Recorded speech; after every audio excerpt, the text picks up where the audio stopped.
are fun, and I'm very proud. Near you, you have trios like Pink, Kiro, and Nebs. How did you find that in Major 2? We just fighted them before Major 3, and we show like they can't fight us because we are better than them. Do you think that you are the strongest trio from France? Yes, I think. Because last placements we have the best placement in France. Major 2 we did good. So that's why we are the best. If you go to the Fortnite Global Championships in Lyon, not only is it at home, it is also your first LAN, is that right? Yeah, it's right. So that's why I need to qual. What do you think the big difference would be for you and your playing? For me, it's not a big difference. I know how to play on stage. I don't think it will be a hard thing for me. I'm confident. And for you, who is your biggest competition when it comes to Europe and Major 3? The best team is obviously Pixie, Vaniac, and Marius. If you were to drop on Flooded Frogs, who would win in that Osborne fight? Me against Vaniac? Me, of course. I'm the best fighter, I'm the best player, I'm the best controller. Which controller players do you respect? Every controller. I respect every controller player. I respect more my teammate, Guama. Big controller player. You will see him in 1 year. He will win everything with me. We can put search, we can fight, we can win, we can do everything. Before I let you go, where can we find you online? You can find me on Twitter and Twitch. It's AkiraL2. And on Twitter, it's AkiraFN. Parfait. Merci à vous.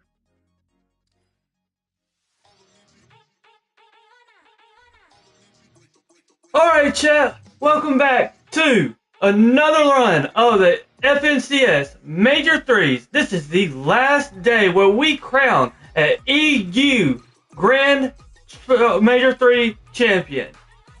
After today, we will be running into the LAN in Lyons, Georgia, France. I want to say I pronounced it correctly. I believe it's pronounced Lyons, but we'll just say it is. Anyways, make sure y'all stay tuned because tonight we will also be running a watch party on NA Central, but we also crown somebody in the NA Central. Other than that, y'all stick around, hang out. If you're new to the channel, make sure y'all hit that like, subscribe, and alert button. Other than that, hope y'all enjoy. What's up, Raiders? Hope you're having yourself a wonderful day, man. And I'm getting tongue twisted all over the place over here, so.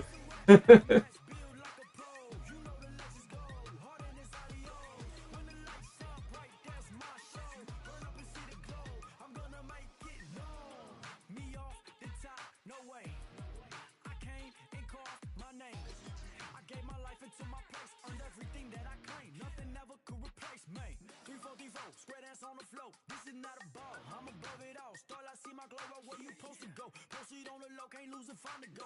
Leave me in the zone, I take your mind and then I snatch your soul. Turn up the track, going deep, I'm in the zone. You know I'm about to go, harder than the goal. When the lights shine bright, that's my show. Burn up and see the glow, I'm gonna make it known. I get it, they love my whole steady. They got so listen, told you this ain't hypothetical. Answer the call, prove this once and for all. Can't reach me with an arrow, summer nights I never fall. No cattle, the goat don't wear a saddle. Go riders off my body, cut them off, they acting sloppy. Already, I consume the petty. The vision's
is the FNCS Europe Major 3 Finals. 6 games down, 6 more to go, and we'll be sending 4 more teams to the Global Championships in Lyon.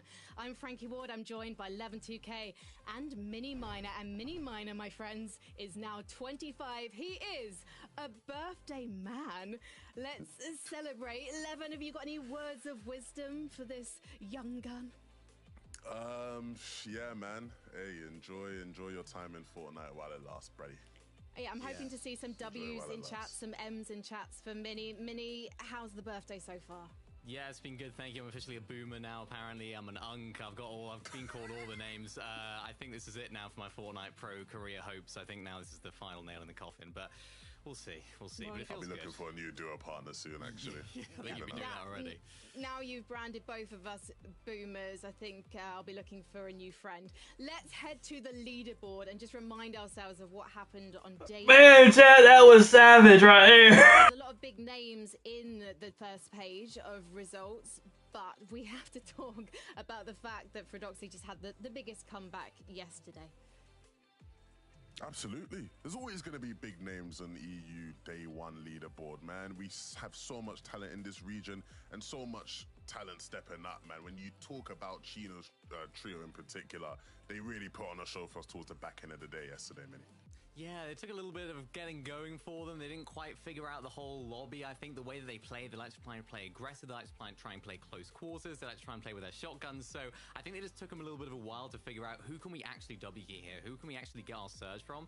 And that seemed to be working out very well for them. It was that one game, wasn't it? That 21 elim record-breaking, record-equaling game as well that really set them up for success.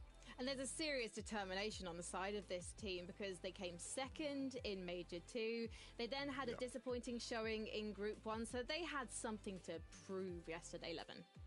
Absolutely. I mean, look, there's been question marks about whether or not this team was going to continue their form from last season, right? When a team sort of pops out of nowhere almost and has a grand final performance like they did, the typical expectation is they will revert back to type the next season, move back, especially when you have players who've been around for a long time. It's not like these guys are all just really new players, right? The newest one, I guess you'd say, is Chino, but Pablo and Fred have been kicking it in EU at a high level for quite some while now, some years now. And to see them now sort of reach their peaks almost, right? Reach a prime where they're just performing at the highest level, all of them feeling it, you know, it's so fun to watch right now, Minnie.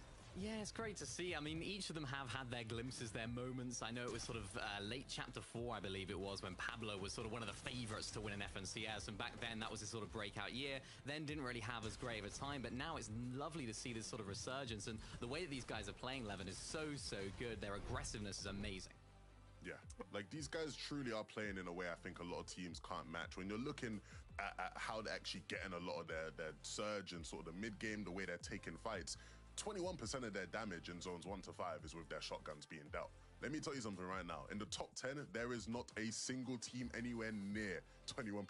The best you'll get is like CZB and Axe Force's trio, who I think do 13% of their damages with shotguns, right? Every other team in the top 10 is literally doing like very minimal. I say very minimal, Mini. Literally like 5 of teams have done 0% of their damage with shotguns in mid-game. So it shows you these guys are aggressive. They take fights. They have the most limbs in the lobby, the second most damage. They are ready to get in your face with their shotguns and put you to work. Yeah, and it reminds me of the play-ins when all 3 of them led the damage stats for that entire play-ins, and that's so rare to see. Every single member of a trio pulling their own weight, and you can see it in those stats right there. They're so aggressive, they're so dominant in those fights, and I think in this sort of meta where teams are sort of basing up and trying to go for damage that way, being that sort of thorn in the side for those teams when they don't know you're coming, that can be so beneficial to have right now. And it could be that it's a short walk from Supernova Academy to Lone Wolf Lair, but it also seems like Fredoxy and Co keep their eye on the leaderboard because they were in second position going into Game 6 yesterday, so they decided to pay their closest rivals a visit, Mini Miner. Yeah, this was a really nice play, and this is exactly what I was just talking about. They have this in their locker, their ability to sneak up on teams, and of course, this was onto their main rival yesterday in game number 6 in Seti's team, who got snuck up on by Fredoxy and taken out, which allowed Fredoxy's team to actually go ahead and take first place. After a really solid performance from Seti all day, Levin, it was not a bad performance from them at all. I think an overachieving performance from what a lot of people expected. I'd agree. I'd have to agree. I think the key thing is, again, Fredox's trio optimizing, playing to their strengths, I'm always going to back teams who do that. I want to back Seti's team right now, though, because if we think back to the group stage, we had some questions about this new trio and whether it was going to work, whether Seti's best days were behind him. But yesterday, they looked like the most consistent team straight out the gate, 11. Yeah, I mean, look, when you look at how these guys are playing, like Minnie said, I think it was a surprise to many people. When you look at the names on paper, it's a performance you could have expected, right? You look at the trajectories of all three of these players. Yes, Seti's coming off of maybe a year and a half where people were doubting his ability, doubting whether his best days are behind him. But in the case of Panzer and Yapko, things haven't been better for these guys in some time, right? These guys are playing in their prime form, peak form, and we really saw that in the survey yesterday, Minnie. Yeah, we did. They came out swinging and they played really, really well in those sort of end games as well, being able to turn games on their head when they did get into a spot of bother. And I think what was really impressive about the way that they played was that no matter what position they found themselves in, although they did get a little bit fortunate with some zones, they were able just to get themselves out of there, which is absolutely great from these guys. I think also something that I'm a little bit sort of concerned about, I guess, or looking at today is that game 6. We just saw it. We saw what happened with Fredoxy. We've sort of seen their weakness now. We didn't see it throughout the entire day. 5 games of pretty much perfect Fortnite got them into first place. Now we've seen where there could be some gaps in their strategy, so maybe some other teams might be looking to exploit that. Hopefully they've got plans to stop it. Oh, I'm wondering now, are we going to see another Vino does Teeny on Lone Wolf Flare? We'll have to wait till Game 7 to see. Let's head over to our casters, though, Taco and Takata, to catch up with their thoughts on day 1. The lights are very bright right now, Frankie, and I just cannot wait to see who's going to end up rising to the occasion, because there are so many opportunities, I think, here in day 2.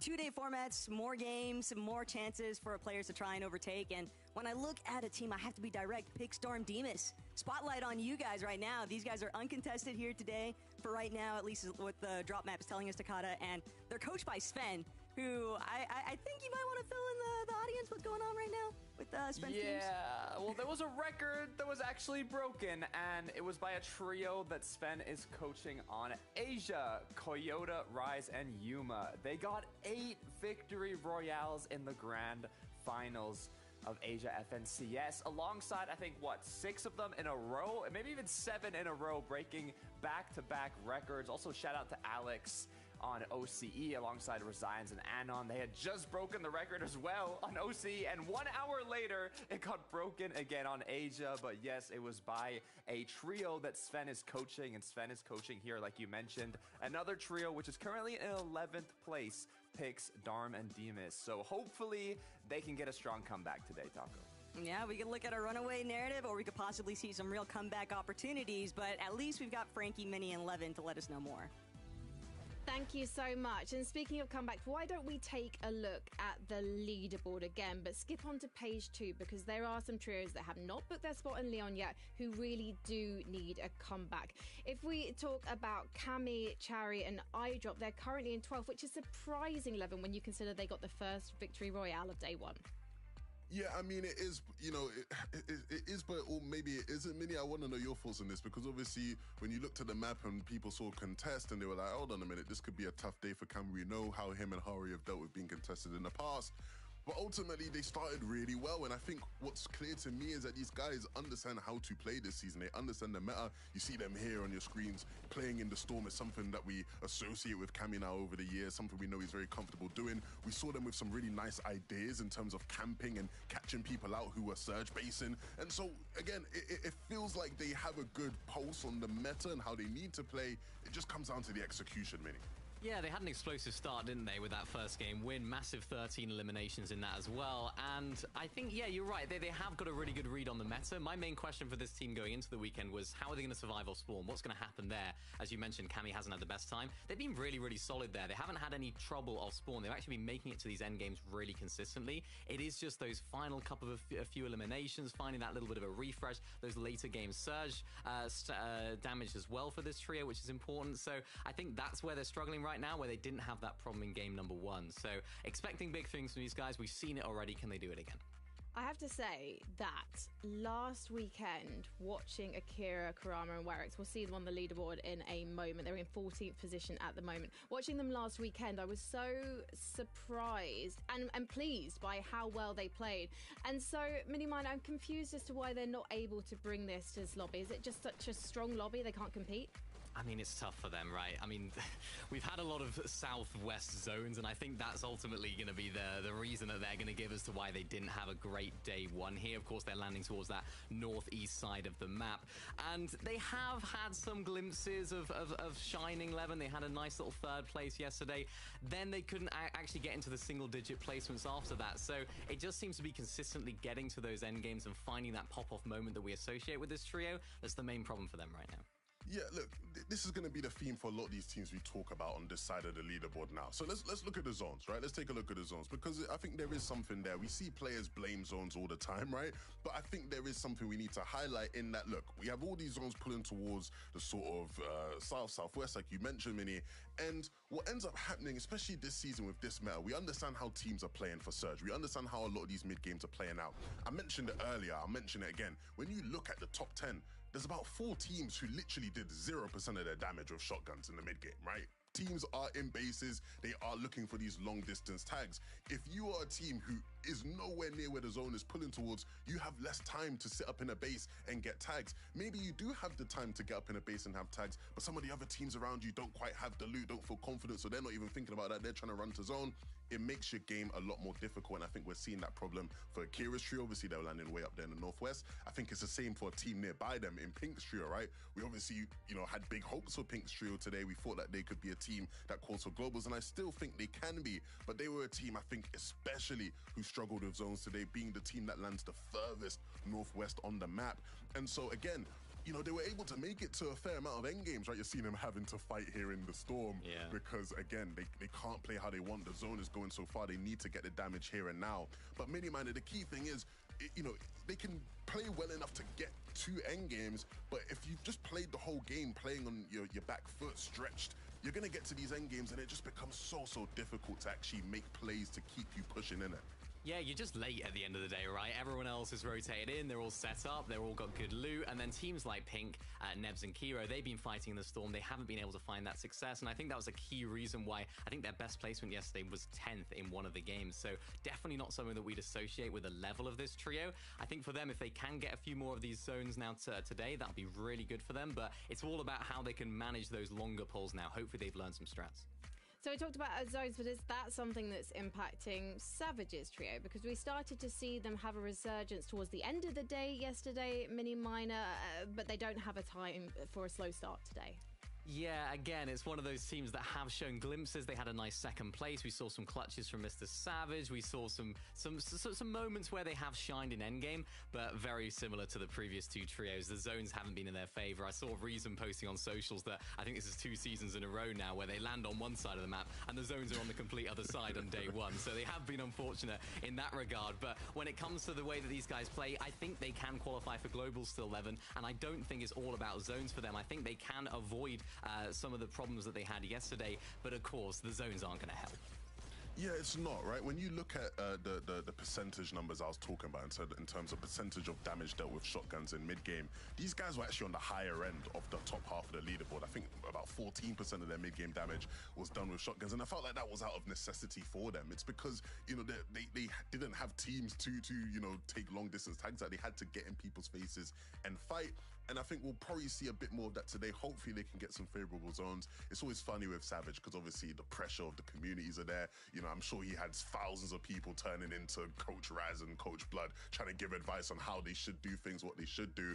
I think these guys understand what they need to do. They just need a bit more luck on their side, I reckon, today. So of the trios we've discussed then, who has the best chance of making it within those qualification spots for Leon Levin? Ooh. I think let's assume we're getting some more North zones today. I feel really good about Pink's trio. I think even with how difficult the games were yesterday, they still are making it to end games and getting in decent enough positions that I think they can work with it. Minnie? For me, it's Cammy. I think they've been playing really well getting to endgame, even though the zones haven't necessarily been in their favor either. They just need to make the most of those endgames. Well, there's no day 2 multiplayer here, and there's no second chances. There's just 6 games between these trios and their dream spot in Lyon. Let's kick off with Game 7. Thank you, Frankie. Look, what's interesting is there are 4 trios that will qualify to the Global Championship, but that is currently 9th place on the leaderboard, Taco. So although only 4 qualify, right now it's pretty far down because there is a lot of trios that are already qualified to the Global Championship in that top end of the leaderboard. I believe the cutoff is 229 points. We got 6 more matches to be played out today. And let's get right into game number 7. All right, chat. Starting off with the first game of the night, of the day, game number 7. Remember, today we crown a Global 3 champion. Sit back, enjoy. Don't forget to hit that like button, y'all. Their battle bus seats for the Global Championship, but teams have had Oh, and let's get it. Let's go. all of their revisions last night. And now we get a chance to see whether or not some of those adaptations are going to play into whatever the outcome is on today's matches. Who did their homework? Who put in the work behind the scenes? Time will tell as we kick things off. Right now, the top placing trio that is yet to qualify to the Global Championship is SETI, Yapko, Panzer in second. But one of the main topics of day 1 was obviously Demon's Domain, Queasy, Swizzy, Merstash up against Malibuka's trio, but looks like they're not going to be contesting them this time around. No, Queasy, Merstash, and Swizzy have got to hit the drawing board for what their Surge strategy is going to look like outside of having that initial Ospawn contest, because Surge was definitely something that became a very immediate problem for so many of our teams, especially by the time we got to first moving. And so here today, the teams that are kind of pushed into these like outskirt positions on the map, I think that they've got to be on red alert for getting third-partied. 100%. This is a fight that has been going on since yesterday, so it's continuing once again. And Sato was actually leading the pack in terms of the leaderboard to kick things off, but getting dropped down instantly in this engagement, leaving Karma now to fall shortly after. Clown, Gabix, and Waze will take home game 7 and have a potential to get a comeback. Smart to just go for the outright 50-50 though, and that seems to be the case over by the outpost too. Volko, Vadil, Cringe. Handful of remarks exchanged back and forth between these two teams over social, so there's a lot on the line here today. And it's really about, if you win the Ospawn, making sure that you translate it to a big performance in your endgame when you are one of these contested teams early on. Vadil, Cringe, Snazy still looking to see if they can maybe suppress back Icy and Clement. They want to be wary. Snazy still lurking. Might be able to find a good flank opportunity here. Ice gonna apply some pressure overhead. Vadil fall back a little bit. They're getting pushed pretty deep into this little enclave.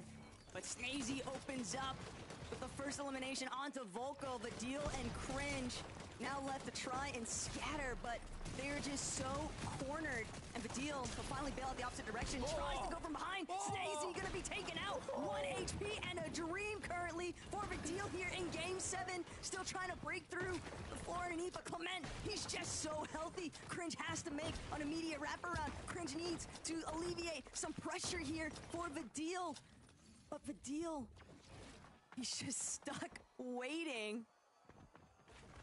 And this might be a revive, but Clement, he won't be able to secure it. Pressured one more time, Cringe. He's doing everything, but Vadil is going to be the one that could potentially settle the score here. And this is dragging out much longer than we would have anticipated, Takata, given how things kicked off. No, that's good for Vadil, though, because it's exactly what he needed to do. He was so low HP, he had to wait for those Siphon heals to come through for the 2 knocks and another big pump! The back-to-back-to-back triple. Big shots connecting for Vadil to clean up this match. Vadil coming in clutch with 1 HP. I'm getting too excited, Taco. What a way to kick things off. Hopefully they can push that forwards now. Not the best start in day 1, but now with an early game like that, they have what it takes. It's definitely going to help out with a lot of the early surge. So many teams kind of understanding that you need right around 800 damage dealt by the time you hit third zone. Otherwise, you are going to be in a world of trouble for those surge thresholds. A really nice clutch up, though, from Vidil and Cringe, but got to tab in with action elsewhere on the map. Artist getting pressed right now by Kylie, Robin, and Timu. This is another one of our teams that's really looking to try and have some big performances. You don't really want to rock too close to that middle of the pack area, but Kylie, nice job chasing down Ifrozi. It's already going to be 2 eliminations here for Kylie, Timu, and Robin. And with another party lurking in the distance, probably best to just take your wins. Yeah, you don't want to push it too far, especially when you're starting things off in day 2. Cammy, Hari, iDrop. Now there's a trio that I think it was Mini Miner said he's got faith for them to qualify. They're currently sitting in 12th place, had a super strong start to the day yesterday. Things slowed down later on, but they're really only like 24 points behind the qualifying range for the Global Championship currently. So one good match here in Game 7 could be enough to put them into a spot. This is another one of our fan favorite teams, Savage, Chap, and Reason. They're only about 8 placements given the current standings of the leaderboard. And that could be the difference from making it to Lyon or not. I'll have to check back in to see what sort of developments take place for them, but right back over to where Robin, Kylie, and Timu are still based up at Kappa Kappa Factory. Haven't really been able to stray too far after that initial fight they took. Getting slightly held by that other trio, but it does look like they'll end up bailing out, so that's going to give some space now for Kylie, Robin, and Timu to begin making their way out of their last position. 2,200 damage. The average amount that you needed in Storm Surge throughout the day yesterday just shows the amount of tags This is bad. that these trios are doing, but our number 1 trio, Pablo, was knocked on the ground. Shino Prodoxy were able to pick him up. We know they tend to go extra aggressive off the start or their uncontested drop. At Supernova quickly rotate over to Pump Power or other surrounding areas, but without a single elimination yet and having one teammate knocked down, where did things potentially go wrong here? Our leaders of yesterday getting aggro with it once again, trading for country, but Pablo's going to quickly get picked back up, so it looks like they have been successful here. Unfortunate circumstance there. You can kind of just see Fredage off in the distance. He wasn't close enough to provide that support, but Pump Power getting keyed by Fredoxy's trio has been a hand-in-hand combination since yesterday, and that seems to be their intentions going through today now.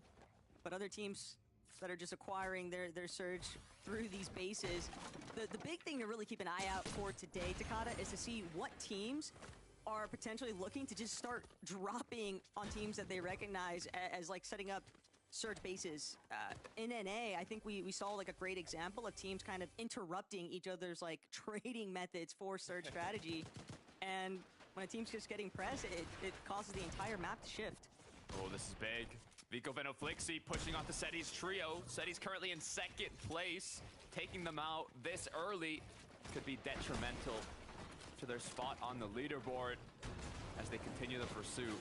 It's looking like it's in Vico Venoflixi's hands. Yapko gonna alleviate a little bit of pressure there for Panzer, but Panzer is still trying to get close enough for Yapko to prevent Vico, but it's just Veno chopping them both out. Panzer isolated one more time, but Flixi just kind of waiting. The call to be made whether or not they want to give chase. They'll forfeit it for right now, but they've claimed Lone Wolf at this point, Takata. That they have.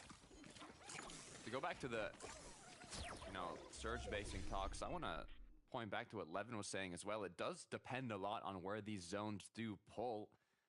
It helps greatly if it pulls towards you and you kind of are looking to make one of those bases. It gives you a lot more time to make that, do that damage. But that's also going to cause the threshold to be even higher. So for the other trios that have to make that rotate, it's a world of difficulty. Robin, Timu now have lost Kylie. They were looking like the aggressors before this, but now The tables have turned. Robin just really hoping, holding their breath right now alongside Timu. They're not going to be spotted, but unfortunately their position is given away. Robin now recognizing the dangers, just trying to see if they're going to be able to disengage entirely. Ivan, Ifrozi, and Artist, they might decide to give chase here. It looks like they fully understand that Surge is not going to build itself these opportunities outside, deep inside of the storm. You need to make sure that you are capitalizing on them, especially when you're a healthy trio like this. But Ivan, one more time, pressuring two separate angles here. They're just pinching in onto Timu. Timu just barely still left standing here, but it's going to be Robin who actually is eliminated first. Still 3 eliminations now for Ifrozi, Artist, and Ivan. And that's definitely a tough break. Good way to kick it off. We'll have to rotate the zone now. From Kappa Kappa, it is going to be a bit far, but they're good for now. See a quick replay of how Ivan was able to piece up Kylie, knock him down before that kind of disengagement did come through.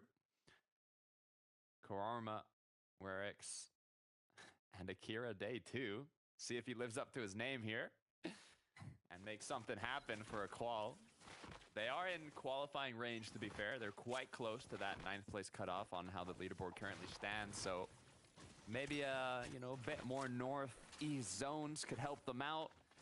But if that's not the case, a performance will do enough. Yeah, what we're really looking for, though, is to see whether or not this major is going to confirm our first French native players to the Global Championship. I mean, it's in Lyon after all, Takada, so I know that France is definitely going to be getting loud for some of their players that are competing today. Pixie, Vanya, and Marius, though, they won out Major 2. Blade of Champion wielders still looking to just try and defend that title, but they have a lot of work cut out for them, Takada. Oh my gosh. that might help a bit. That's insane. Y'all got enough heals to pass out the whole lobby, man. Amount of healing resources, plenty of shield, plenty of white meds. Flixie, Venovico, they're just gonna keep playing as aggressively as they did yesterday, but a big cutoff. I was looking at Pigstorm and Demas, and to now see Venom, Vico, and Flixie playing spoiler. The Polish trio, Pix and Darm, are also just getting further and further backed into a corner here. But they can still try to fight their way out of this. You never know, third-party intervention could also start to play a part here. Flixie, Venom, Vico, just trying to make sure they keep their back covered while also continuing to apply steady pressure here. They know they can take this apart, but Veno, it's going to be the challenge against Pix that he ends up losing. Fortunately for Veno, he's still got Vico and Flixie to rely on, and the supportive measures are there. They've got to be quick, because Werix, Akira, Karama, they definitely overheard all that commotion. Just with a sliver of HP, Veno was able to get picked back up. Seems like Demas Darm Pix want to play a bit more aggressive. They're the perfect trio to do that, but when you have to go against Vico, Veno, Flixie, that is quite literally the top competition to go against. Seti seems to still be down. Yapko Panzer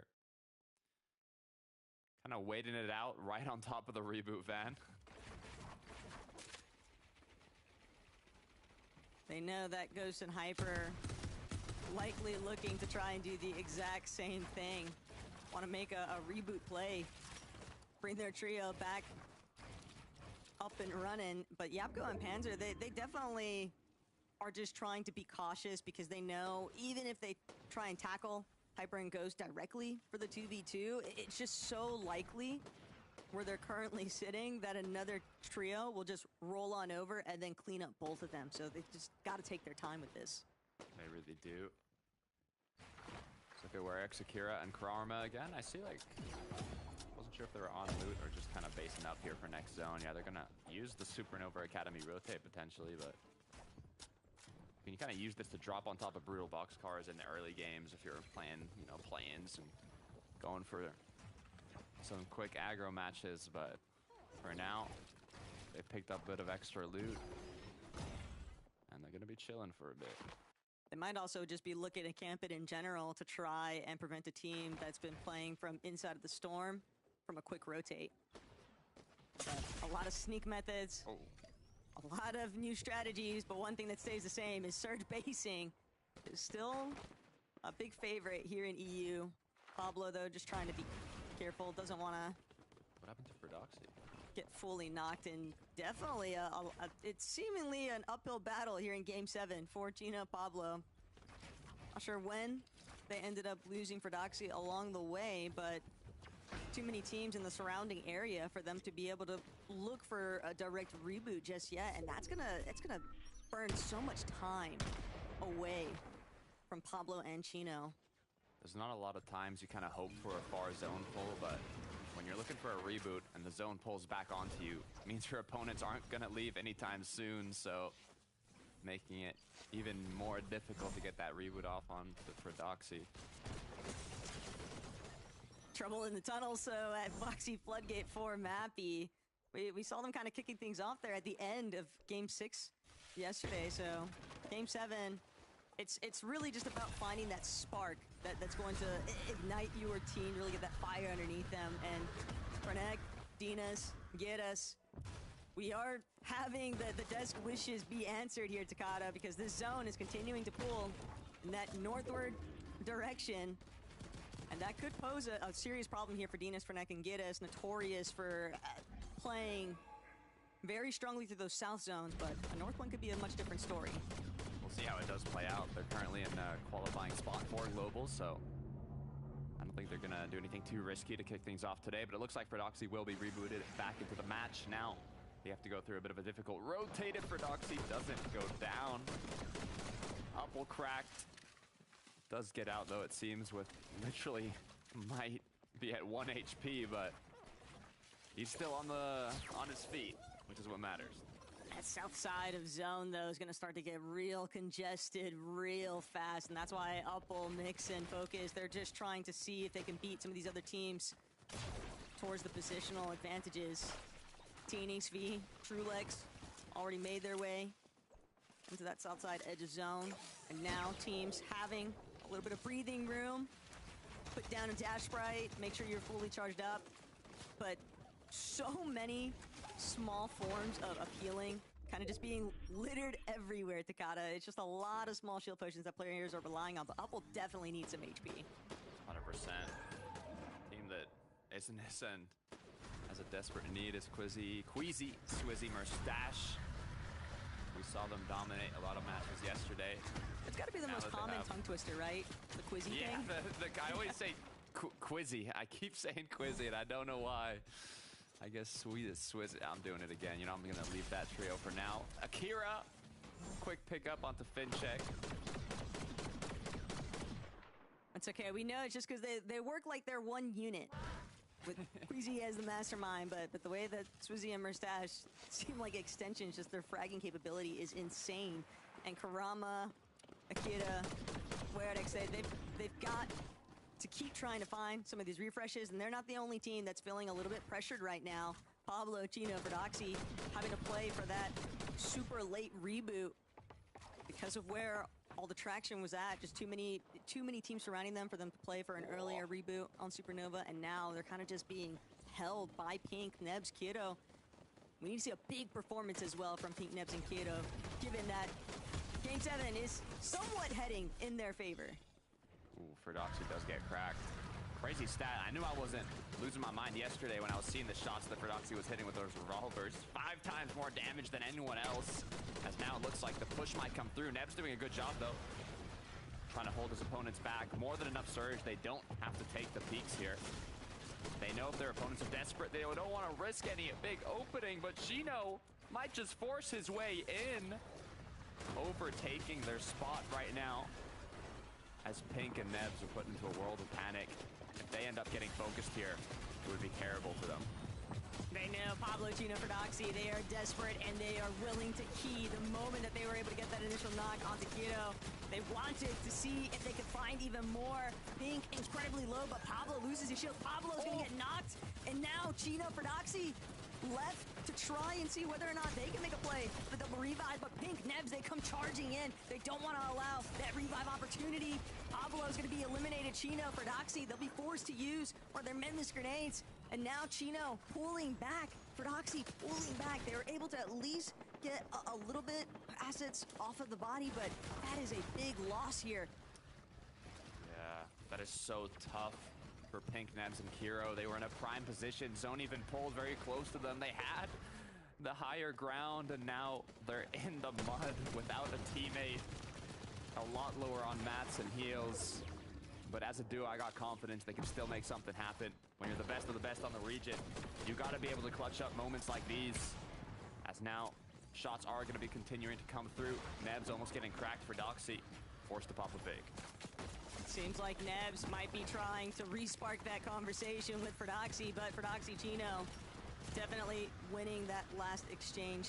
Now Nebs will finally look to just play into his chug jug, but Pink and Nebs, they're definitely just cornered by the lobby. Stuck between a rock and a hard place, quite literally, as Pink continues trying to see if there's some space he can look to retreat further back to. It's just so hard to play through the low ground when you've lost your fragger. And for Doxy Chino, they are feeling that similar pressure. The lobby has taken note of what's come up short for these teams that are stuck behind the congestion. He's gonna go down. Fred now peeking behind, seeing if he can find any opening, any players that are rotated in with not too much HP, and he might just find one. As the shots come through, a quick elimination for Fred, as he's going to use the misform to get back in zone. There's just so many pre-existing builds cutting him off, and Ferdoxy will make it back. But that was a little bit of a saving line, a little bit of silver lining here for Chino and Ferdoxy. They're really just trying to build up whatever placement points they can. Takata, they're just looking to extend their lead however possible. Oh.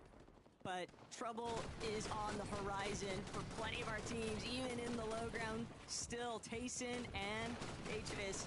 It's looking like we're going to see a lot of duo action in these final zones.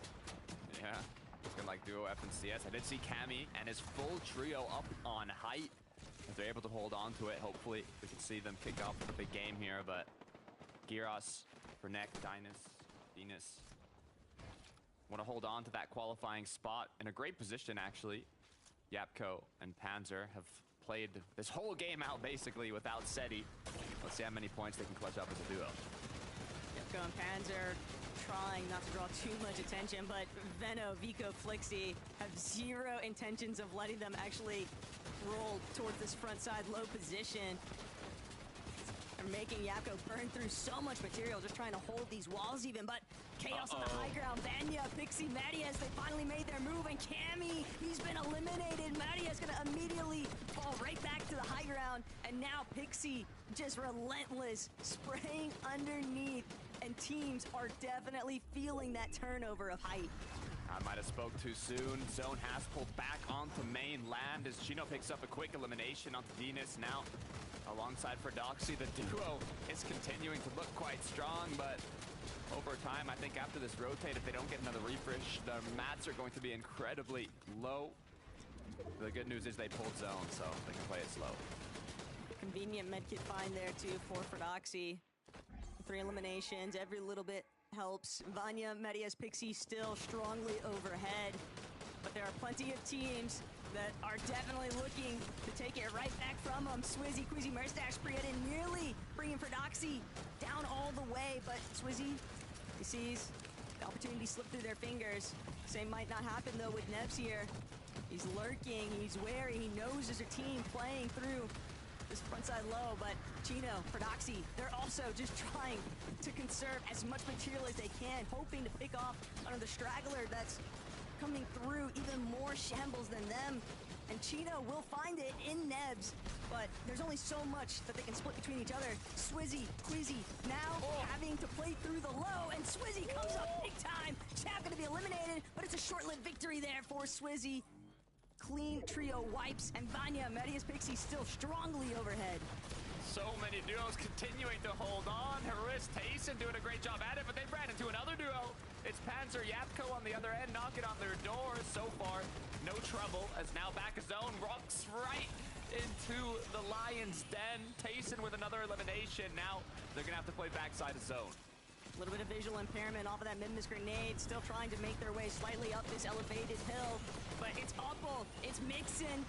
They were hovering that secondary height, and now they're forced to drop all the way, lost entirely too much HP, but Chino and Fredoxy, no material now for Chino. Last charge out of their dash sprite, and they are just huddled up together, hoping that this lobby continues to carry them through placements by eliminating itself. Tayson, Atris, secondary height, and they are stuck in between height and low, and it looks like they might be forced to just take the battle underneath them with Teeny. Big shots though. These knocks and eliminations onto TD and Cringe now gonna mean that Tayson, Atris, they might have a real shot at carrying through the low. Yeah, it's a huge refresh. Risk got all of those mats. Hopefully it's enough to make a play, but Vico Veto Flixie looking like they want height. They see the duo up above. They know they have the advantage if they go for it. Marius getting incredibly low as they're just a couple shots away from breaking down the whole high ground. Chino, though, put into trouble, gets knocked out of the match as Vanya Marius continue to hold up above. Fredoxy and Chino did the damage on the lobby, though. Marius Vanya, one big difference is having that shockwave pistol to make use of, and they are causing so much disruption for the teams underneath them. Akira all the way in Storm, just looking to try and play whatever heal-off placements he can manage. Veno, Flixie, Vico. Veno taking over height. Veno's got the medallion, though. He's going to jump. He's going to provide a little bit of supportive measures here. Vanya has now been chopped, but Vanya doesn't have a chance to use that misform just yet. He's trying to hold on to it for as long as possible. Dropped all the way, though, to ultimate low. And Vanya dancing around, but he's been focused by all these solos kind of hanging nearby. He'll actually be able to find a chance for that make it play. But Deal also a solo with 5 eliminations in the low ground, causing so many issues. Just playing spoiler, 3 HP, still rocking it. And he finds a gap to play his Chug Jug. So many of these players now looking to just opt for a heal-off opportunity here. But Flixie is tearing through. Flixie, Veno, and Vico. They are notorious for being day 2 players, and this is a big part of the reason why Takada, because Vanya... Yay! Let's go, Veno, Vico, and Flixie with the victory royale! What an in-game! Let's go! And that's the team I'm pulling for. We got a victory royale in the first game of day 2. Let's get it, let's go. W's in chat. Just the victory royale. They wanted those extra eliminations, that cherry on top, and they got it. They were just playing their pre-edits so well in those frontside low positions that every single one of those solos, duos that was coming up behind them, already a little bit scuffed with their loadouts, and you're just running into a relatively healthy team. They were stacked on eliminations by the end of this one too, Takada. Oh yeah, they were looking good. Now this is a trio that you expect to be competing for that first place spot. They have the respect, they have the experience, but after day 1, they were not that close to first place. They were down in 7th going into this 7th game of the grand finals, and now with that victory royale, they're gonna have more than enough points to boost themselves up in the standings. So let's see how things change as we head back over to the desk. Thank you very much, guys. If you cast your minds back before Game 7, I did question whether we were going to see Veno repeat the Teeny strat and go to Lone Wolf Lair because of Seti being there and that potential vulnerability that Mini might have pointed out. And then what happened in Zone 2, Mini? We saw Veno, Vico and Flixie wander over to Lone Wolf Lair, and they capitalized at the end as well. Yeah, really nice to see these guys finally awakening, I suppose, over these grand final games. It's nice to see the sort of... Yeah, go ahead. No, this is so key, because right there you can see they get that refresh. Zone 11, pullback. As soon as you see that pullback after the refresh, cash money, game's done, wrap it up from there. They have so much time with the loot they just pick up. They scout for height. We didn't see Veno's POV there, but Veno's instantly looking up at height. They chop it, they take it. Marius back to the lobby, go home, brother. They take height, game's done from there. We've seen these types of games from these 3 so many times this year. It's so readable. You see in that moment, you know exactly what they're trying to do, and they execute it perfectly. This is the Veno Vico Flixie we want to see.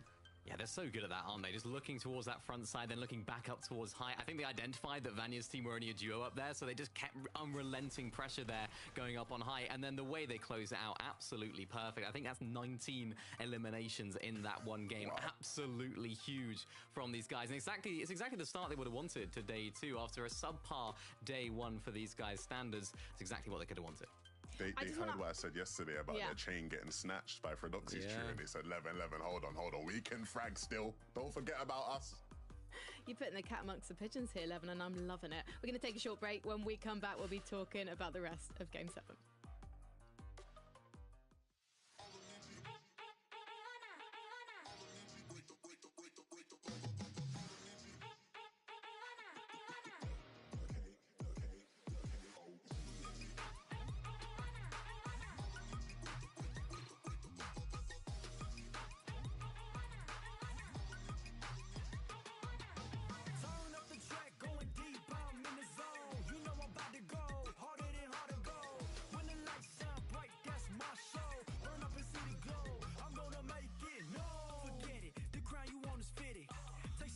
If you miss, you gon' regret it. Before you crawl, know I'm running it all. I'm built up like a pharaoh, now they praying that I fall. Through shadows, been burning through these battles. No weakness in my body, need to know you better ask somebody. Already, I consume the patty, it's plenty. I leave a penny for thoughts about how I'm living. Ay, turn up the track, going deep, I'm in the zone. You know I'm about to go, harder than hard to go. When the lights shine bright, that's my show.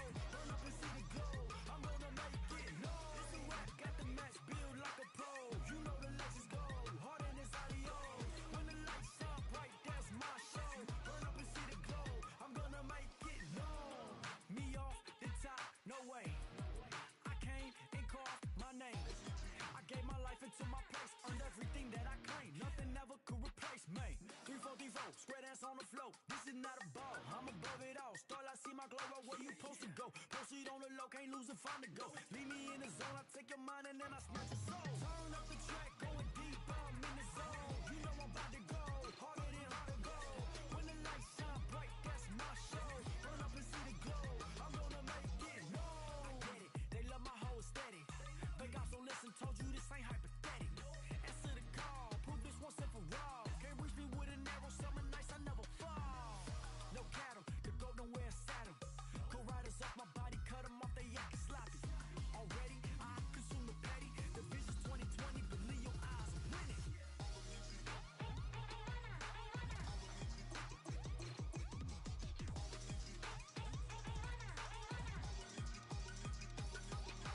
Turn up the track, going deep, I'm in the zone. You know I'm about to go, harder than hard to go. When the lights shine bright, that's my show.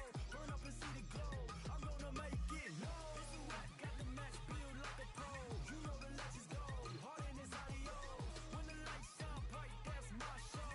Burn up and see the glow, I'm gonna make it known. The track going deep, I'm in the zone. You know I'm about to go, harder than hard to go. When the lights shine bright, that's my show. Burn up and see the glow, I'm gonna make it known.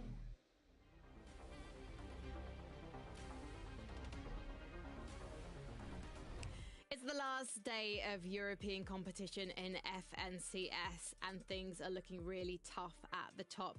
Our day 1 leaderboard toppers, Fredoxy, had to settle for 8th in game number 7, but of course they went down fighting, Mini Miner.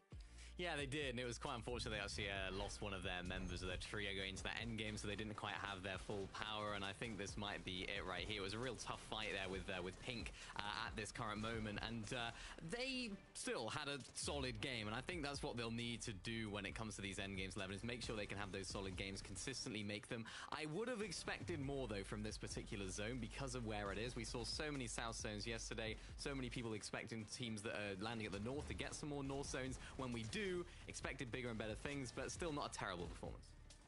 Yeah, I mean, look, the silver lining for these guys is that they had what some people, I guess, would argue is a bad game for them based off of momentum, and it was an 8 LM8.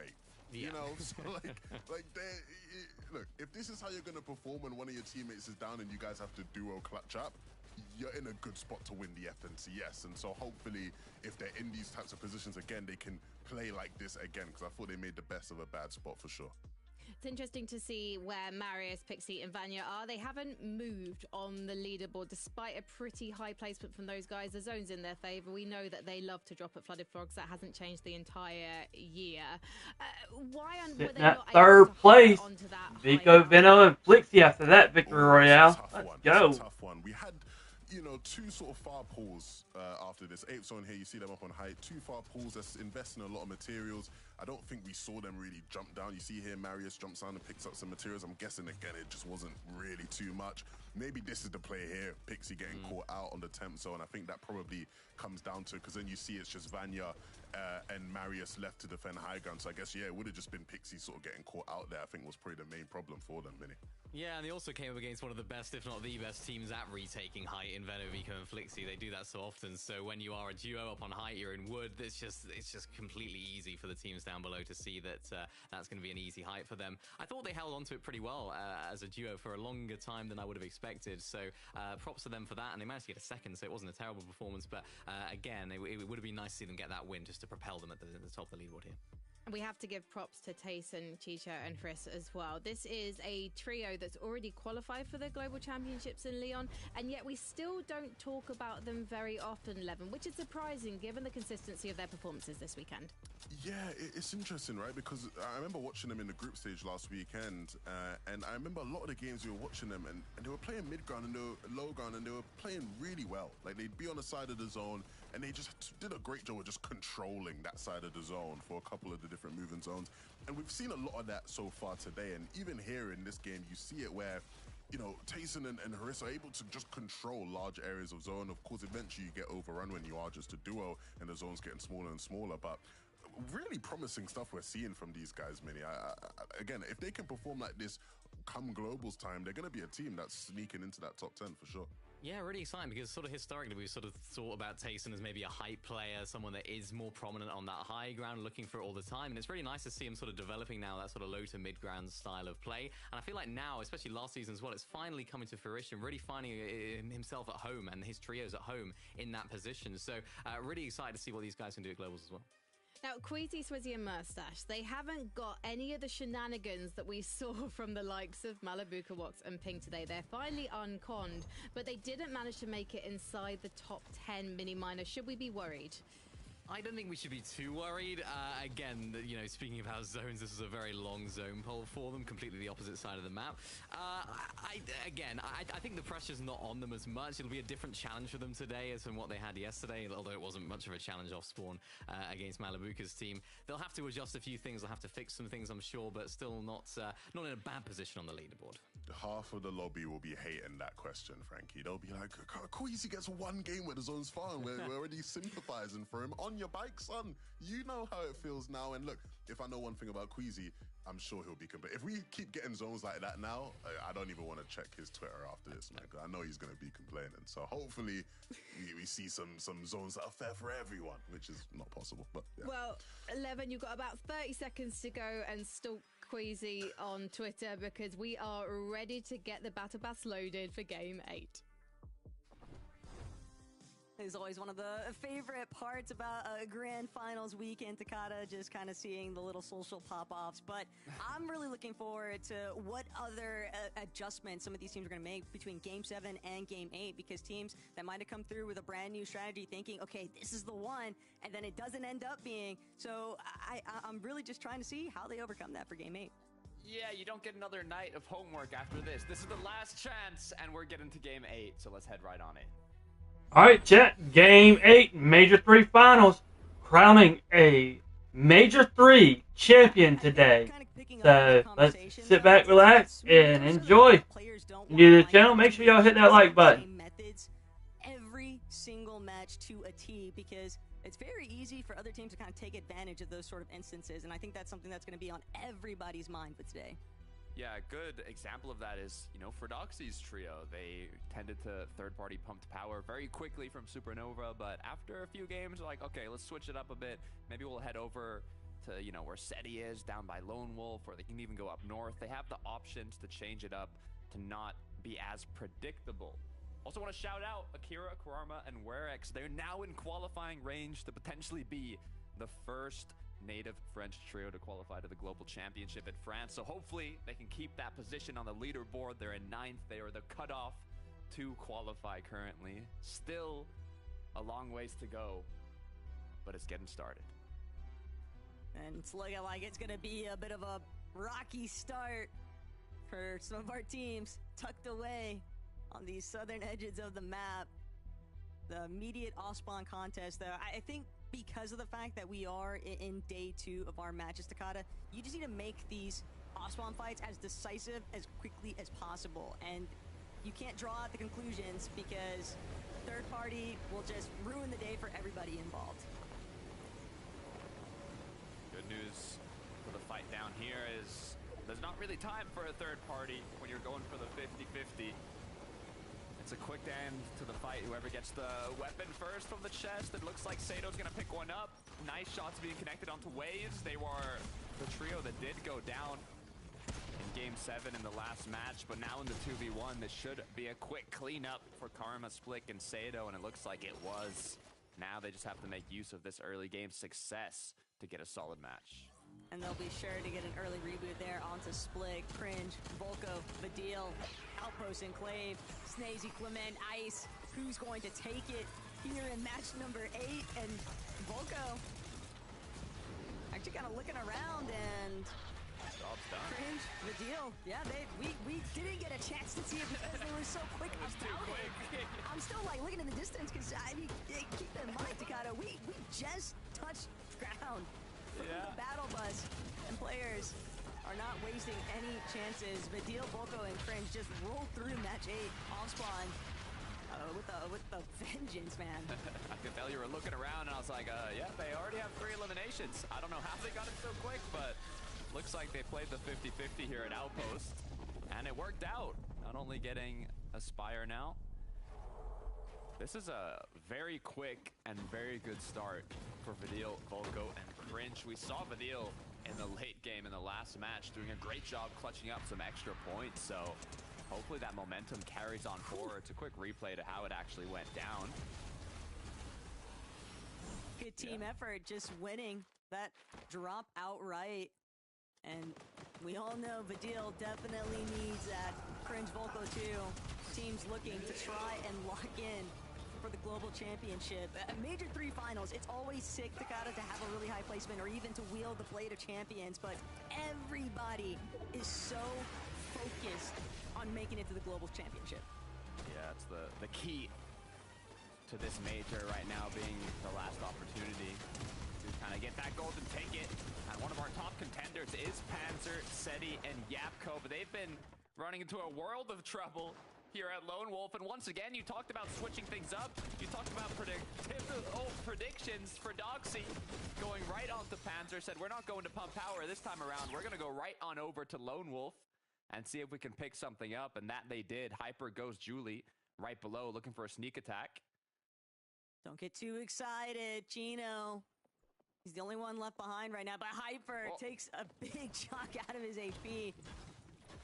Not sold that it came from Doxy's team, yeah, but I think it was. It might have actually been the surge base that Doxy's aiming at, but now Doxy, Pablo, Chino, they are fully aware of this sneaky strategy that Ghost, Hyper, and Jewel were trying to employ. Pablo, Doxy, Chino, they are more than happy to try and key these guys down. They've already taken care of one trio. Why not look to tackle another?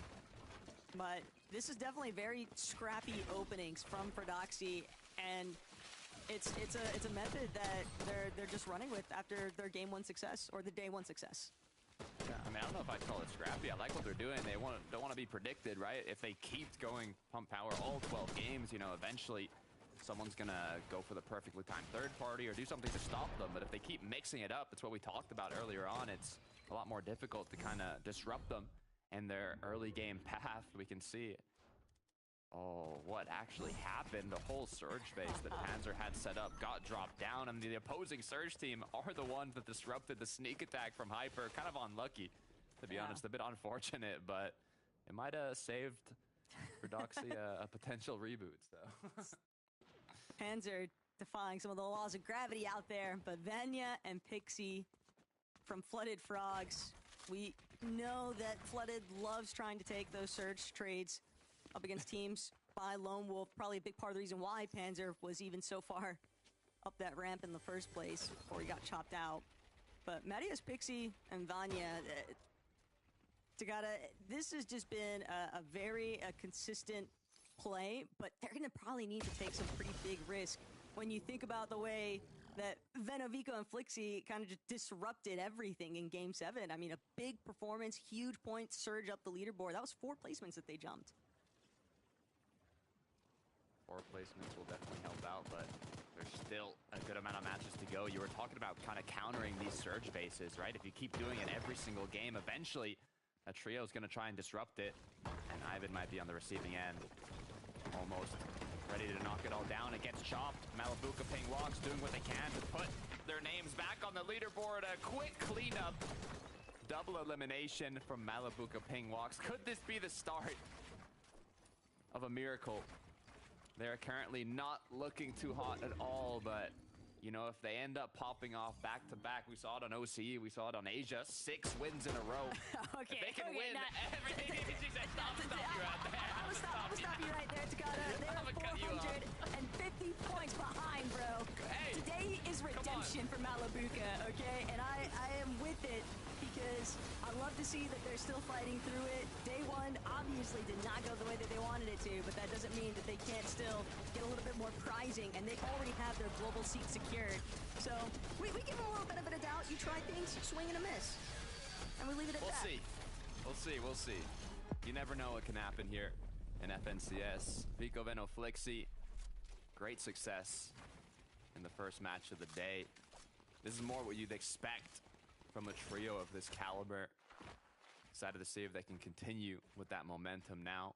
Good loot, good looks to kick off this second game. Gotta be a little cautious there, though, for Bradage's trio. They've been having to deal with so many teams interrupting what would be their typical loot path. Yapko, Seti, they have found their moment, though, to bring Panzer back, and immediately trying to build up as high as they could to ensure that even if Panzer had been knocked out of the air from the team surrounding, that he was at least going to land at their feet so they could play double revive. But another trio already looking to close in. Yepko, Panzer, Seti. I mean, that reboot van is just sound the alarm. Let everybody know that we've got an injured trio here. I feel like they can't catch a break. Still in second place, to be fair, Seti, Yepko, Panzer, but they're only a few points off of Vico Veno Flixie. They got 28th, 10th in the last 2 matches, so we'll see what ends up happening if the pressure is still on them. But Tace and Chicha Haris doing very well currently. 355 points in 5th place, 3rd and 6th in the last 2 matches. But Mr. Savage, Chap Reason, one of the trios that's fighting for that global championship spot. Quite a bit away, but one good match is enough. It's Seti, Panzer, and Yapko, though. This is the trio that we saw closing in to try and key when Seti and Yapko were trying to play for the reboot. Seti now paying the ultimate price. He has been exchanged, but Chap, that's not the outcome he would have hoped for against the likes of Yapko. Thankfully, though, with Savage, it's backed up, no problem. Panzer is still trying to be a bit of a nuisance here. He wants to prevent Savage from having anything go smoothly. If it's not going to be me, it won't be you either, but Panzer probably won't get that choice. Reason would have to stumble pretty heavily here. And Reason knows all he really has to do is show face. Doesn't need to chase Panzer any further. He can just play through the rest of his teammates. They might still key him, though, knowing he's a solo. Oh, yeah, this is not looking good for Panzer. I can tell you that right now. Reason just has to hit a couple more DMR shots. I mean, we talked about them not being able to catch a break, and now 3 matches in a row where it's just not been a fun early to mid-game for them. I'm not sure if something has to change or they have to just be more prepared for these early engagements, but see if Panzer's able to do anything here. A 1v3. Ooh. Nice shot connected onto Mr. Savage, putting him to a bit of panic, but his teammates are close by. For a moment, how the turntables, but yeah, Savage, Chap, Reason, get a little bit of revenge when you think about some of the elim opportunities Panzer took against them yesterday. No, not like this. Big return fire here, but Veno, Flixie, Vico, A lot of momentum carried off of that Game 7 win. It's almost like Veno's trying to announce to the rest of the lobby, hey, the king is home, and I'm coming to claim my throne. But Vico, Flixie, Veno, good elimination, start things off. And now trying to see if they can claim Akira. But it looks like he's managed to get a little bit of space. Dang, this is tough. I literally was just gassing him up about now being in qualifying range to globals, and they get keyed by Vico, Veno, Flixie. Kira can still get the reboot and make something happen, but the difficulty just got increased to the highest possible, so hopefully we'll see them in the late game, but Vico, Veno, Flixie are on fire currently. They are just sweeping through all of these teams, trying to make later rotations that were left in those positions because they just lost early fights. Kylie and Robin, they do have a few eliminations, but if it's a battle of attrition, that's something that Vico, Flixie, Veno definitely have the upper hand on right now. Really strong loadouts here and just very consistent pressure. Veno gonna be the first one to get a little bit more up close. Kylie, Robin, Timu, Menace grenades, gonna bring them back up to pretty healthy AP thresholds. Still stuck inside the storm for this long, Takada, and these drawn out fights. Storm sickness could definitely be a threat. We saw the amount of heal-offs that came through yesterday, so it's definitely important to try and avoid that storm sickness, but in terms of making it back to zone, you know, these trios have more than enough heals to do so they're comfortable for now, but Flixie getting quite low, forcing Vico and Veno to apply that pressure on their opponents, give them a bit of time to heal back up. Kylie, Robin doing what they can, but Veno's gonna get cracked as well. Now, gonna need some support from his teammates. The pressure is kind of on here. You might want to consider playing it a bit slower. They might want to consider just leaving. This fight has not been what they were initially after, and now there we go. The consequences have been applied, though, to Robin first. Timu, Kylie, they're now trying to go on the back foot, but Veno, okay, I apologize. I gotta remember that you guys are not still a trio that likes to play it slow with it, okay? It's just, you can see the intention, and when it takes a little bit longer than you anticipate, it's very easy for that to go a different way in my eyes. It's like they get fueled by the pressure. They're like, oh, I'm kind of low. Okay, let's take this a bit more seriously now. Instantly, double eliminations, puts it into a 3v1, finishes the fight off. Head back over to Prodoxy, Chino, and Pablo now at Lone Wolf. Been disrupting this whole area of the map with their quick pushes off the start of the match. So many options. Do they go to a surge base? Do they go directly to a POI? It's a very flexible drop spot, and they're playing it perfectly. Yeah, and the problem for teams like Lixium, Izzy, and Flazy is that with the zone pulling south, and this is one of our trios that actually switched up their drop to a much more northern position on the map, like legitimately north outskirts of the map. And so teams like Prodoxy, Pablo, Chino, they take a stronghold over areas like Lone Wolf that are just in that perfect interceiving part of the map for those teams in the northern area. So it just causes these rotates to be so chokeholded that Lixium's team, they have to now tank so much more storm than what they would have wanted to. I think zone's also pulling south here, so the more south zones they get, the more difficult it's going to be. Quick look at how Payson was able to pick up a quick elimination here. Torres now hiding, but he was quickly found. Happens to the best of us. Another reboot play coming into action, though, for Trexer and Mappy. Will Cheatin be able to land, or will he be shot down from the skies? Only time will tell. I do think that they are deep enough, though, and away from enough of the action, Takada, that Cheatin shouldn't have any issues. At least not for right now. But as this team closes in to where the zone has pulled toward, they have so much ground to cover.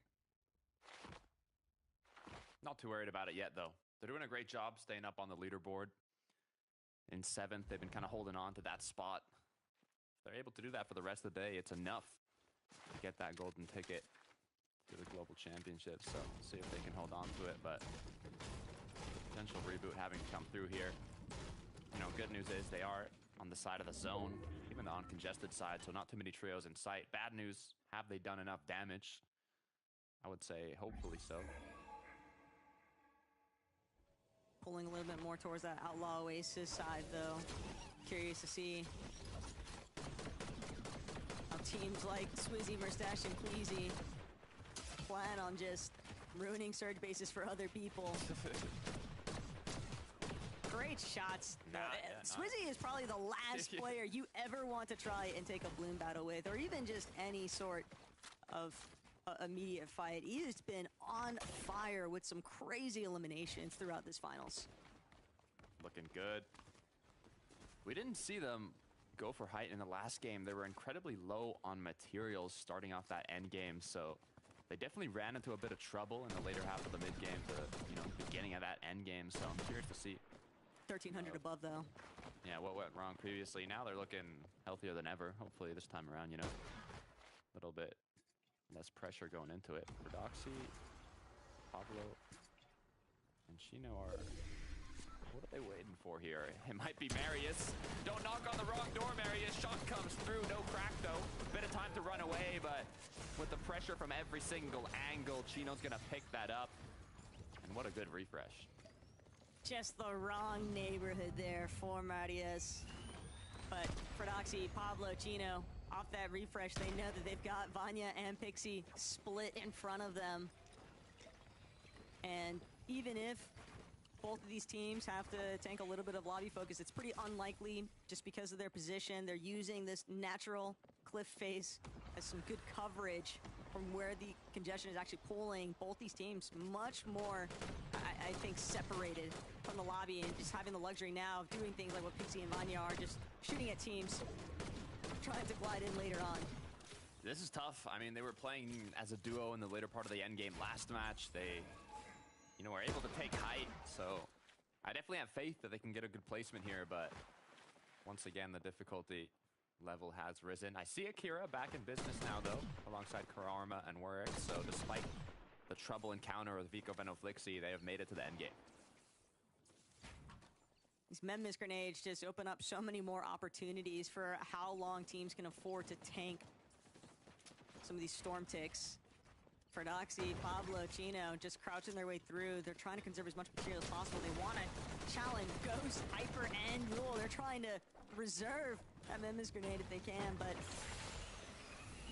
play for right now. They've got a great front side position, though.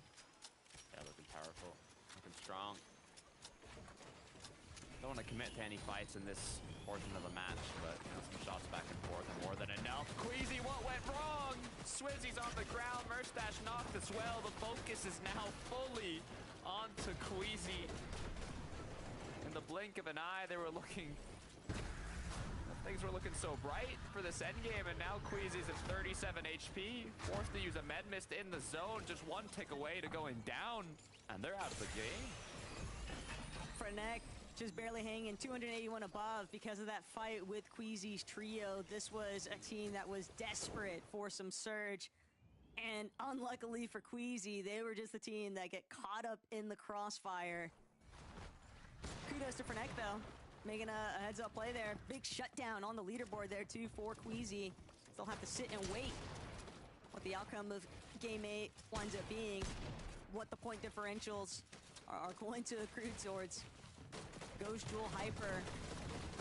Ever since they got prevented from moving forward by Prodoxy's team, they've been a little bit stuck at this base of Crime City Mountain, and now finally gonna get a move on. But 30 above, okay, good jump on the surge threshold, gonna buy them a little bit more time, but they really want to make sure they don't get stuck too far backside, because all those teams that are already based ahead of them are certainly going to be looking to clear out those late trail ends. Yeah, I gotta be careful. From a duo to a solo, he's got the damage, but solo v trios is a rough game to play when the moving zones haven't even begun. I got faith in Pixie, though. Currently in zone, hopefully can make it happen here. Has more surge than Fordoxy's whole trio. A lot scarier, though, for Pixie, knowing that there's a whole healthy trio behind him, and it's probably a good inkling to Pixie, too, that he knows that this is Fordoxy's trio. given that they've been kind of trailing a little bit after him ever since that initial elimination onto Matias. But Chino, Pablo, Fordoxy, they want to make sure that they are a fully intact team for this endgame. Even though it was an 8th place finish, getting 8 eliminations in that last lobby, and they're just looking to stack points. But Pixie, big knocks onto Ghost and Jewel. Nice. That damage is going to help so much. Huge pull for Vico, Veno, Flixie. They were based up on this snowy mountain, and now they've pulled 8th zone. I mean, anywhere the moving zone goes to from here is going to be a huge benefit, as the teams down below are going to have a difficult rotate. Trulex, Teeny trying to see what they can do to kind of solidify a decent position, but Vico, Veno, Flixie setting up with hard mats already. This is looking like a potential back-to-back. And even if Materia had looked a little bit thin there on Veno, no worries. Flixie's got it covered. This is a smart investment, though, Takada. They know that these shifting elevations, teams are going to be burning through materials like no other. And when they have such a cemented position overseeing the rest of the lobby, Vico is bound to be a nightmare to deal with. And Flixie, Veno, fully understanding all they want to do is just suppress secondary height for as long as possible, and that's going to be very feasible with these current loadouts. Yeah, there's not another height in sight other than the island. But if it pulls double east, I mean, it could run through it. They're already so high up, though. We'll see how it does end up playing out. Mappy, Sheeden, a quick potential 3-2-1 here. They hear the shots, but now they see zone. Has pulled quite far. A little too risky to take a full-on engagement here, but it might be what they need to do. Problem is, if they wait too long, it's just going to make it even easier for Height to pick them off instead. Pradaj and his team, they've already made their move. Pablo, Chino, Fordoxy also lurking nearby, but duos, they know better. They're just sticking hip to hip. One watches the front, one watches the rear. But Chino, Pablo, Fordoxy, all they want to watch is front side low. And currently, Fordoxy kind of spearheading the charge here, but spotted out Fincheck. He sees Upholm, Nixon focus in front of him too. Doesn't want to find himself getting fully cut off here. They're going to need to challenge one of these fights. They want to jump into the box, but they're trying to make sure they don't get pre-edited in the process. They are going to be the ones doing the pre-editing here, it seems. Nice little recycling of their opponent's tarp. They saw the full trio playing calm collected. This could be a huge opportunity. The 3-2-1 comes through. No, not coming from it yet, but there it is. That's one. Looking for the second. They've now claimed a huge position. Good amount of mats, good amount of damage. They can focus on getting ahead of zone now. Now they just wait for those teams that are getting fried in the mid-ground to start dropping to ultimate low. I'm more than happy to collect all that loot, all those elims, but Veno, Flixie, Vico, 7 eliminations already on Height. Veno just continuing to tarp overhead. Flixie right by his side. Every single layer of Height that you'd want control over, Flixie and Veno currently hold on to. And Vico just playing as much disruption as possible. Deathy's for Strokey. A little bit smothered right now by Flixie's suppressive fire, but Teeny, he'll just play for the medkit. Doesn't really have anything else going for him right now. Just solo Takada, and even worse still, player pulling up from behind. Big elimination to close out match 8 for him, but for Oxy, Pablo, Chino, they're looking to try and run away with this low ground layer. They want to prevent anybody from challenging. Be careful up above, though. The high ground retake has come through. They saw that they were in wood. No more hot or mats to be used to maintain onto that high ground, but the shots are being connected when they need to most. Veno with a quick pickup. Is it going to grant him enough materials, though? As now the builds are getting placed. 9 trios still up. It looks like they've held on to Height. Flixie's got it, at least right now, but Demas, darn picks. They might make some waves here. They might cause a lot of disruption for Strokey. Leading the way at that front side low, but it's darn Demas. They want their own piece of it. Looking to play for the pre-edit. They've already tanked up Storm, but they've got this front side position fully locked down. Chino, Pablo, Fordoxy now suffering the consequences, getting too stuck in the congestion. And Fordoxy, he'll actually opt for these chug jugs. He just needs to play for placements. Pablo doing what he can to get out. Heal off is going to begin. Picks Demon Storm, looking like Piranhas in the Rother, taking out any solo duo that's been left behind, taking those shots, trying to secure a good spot to fight the 3v3 against Vico, Veno, Flixie, but it might just be too difficult. Demus is out of mats. He's doing what he can to connect the shot, but as eliminations come through, Darm uses up his last dashes. Veno with the final pickup. With back-to-back victory royale, Veno, Vico, and Flixie come out with another dub. Let's get it. Let's go with some W's in the chat. Let's go. Like that. Veno, Vico, and Flixie have certainly thrown that leaderboard for a loop here, Takada, because mad amount of eliminations, yet again a victory royale. Every single piece of the puzzle just fully sinking in for these guys. And if they keep replicating this kind of success, that with 14 limbs as well. Hey, they are definitely, they probably going to be on top of the leaderboard now. With Setiapko and Panzer, and then even after the last match performance, Veno, Flixie, and Vico are in real contention for first. No, they're looking like a whole new beast right now on day 2. They said, don't forget about us. There's a reason we have the respect that we do. Prodoxy was looking like he had too much of an advantage after day 1, and now with that back-to-back victory royale, I want to know where that's going to place them, so let's head on over to Frankie 11 Mini. Take it away from us. So do I. We've got to wait a little bit longer just for the leaderboard to be clarified, verified, and then we can see what that has changed, because that was quite the performance from Veno, Vico, and Flixie. They have clearly had a tough conversation overnight, and it's really worked, Levin.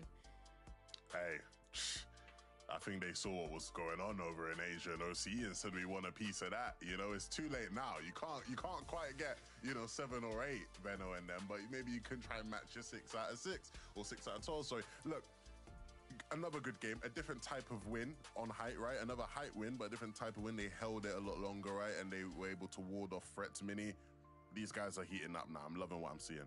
Yeah, really nice game from these guys. As you mentioned, they played for height a little bit earlier there. Of course, they were holding on to it. They had a little bit of a contestation in the mid of that end game right there, and they managed to hold on to it really, really well, which I was really impressed with. And yeah, they're sort of playing a lot different to what we saw yesterday. I know you're talking about sort of the shotgun percentages at the beginning of the show. These guys didn't really have shotgun damage in that mid game, so now they're going for more fights. We saw them early game trying to find their surge that way, and it's setting them up for success. And this is the moment right here. Really nicely done from Flixie actually to chop down the teams that were up on height and trying to actually contest on that high ground. It was Lixium's team, and they regained control of that high ground, which is absolutely crucial. Gave them all the materials that they needed to close on out, and I think it's a huge moment for them as well, because a lot of the top teams, Seti's team, Tayson's team, Vanya, Pixie, Maris, they didn't have a good game here, so absolutely huge for them in their push for that first place. Let me correct you a tiny bit there, Mini. Yesterday, it's not they didn't really have shotgun damage. Yesterday, they did 0 damage with their shotguns in zone 1 to 5 across all 6 games, which is mental to think about in the context of that trio. Today, they've been way more aggressive in the mid game. We've seen them fighting a lot more. It's leading to success later on in the game. Long may it continue. It's like they've been taking a leaf out of Prodoxy's book, and I can't wait to see this story conclude. Let's head into a break. When we come back, we'll be breaking down more from Game 8.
Venno, and Flixie are on fire. A 19 elimination victory royale to start the day.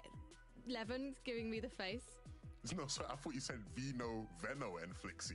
I was did. Like, what happened to Vika? I did. Halfway through it, I was going, wow, the 20th elimination was actually me eliminating Vico. But in the second game as well, multiple eliminations. Holy cow, only second. Hey, but still, they jumped from, what, 6th to 2nd just in the past 2 games? Can't complain with that. Doxy's trio, they're gonna know that this target's They got on their back. 30 just gonna up their game as a result. 8 points away from first. And I love this, right? Because obviously we saw Chino's trio in a battle last major with Vanya's trio, but it was such like a friendly thing. It was such a friendly rivalry, you know. You sort of had, you know, Fredoxy's trio going, yeah, like if we don't win it, we'd love Marius to win it and be the first Danish player. Like, no, like that's not what I want to see. I want to see beef. I want to see tension.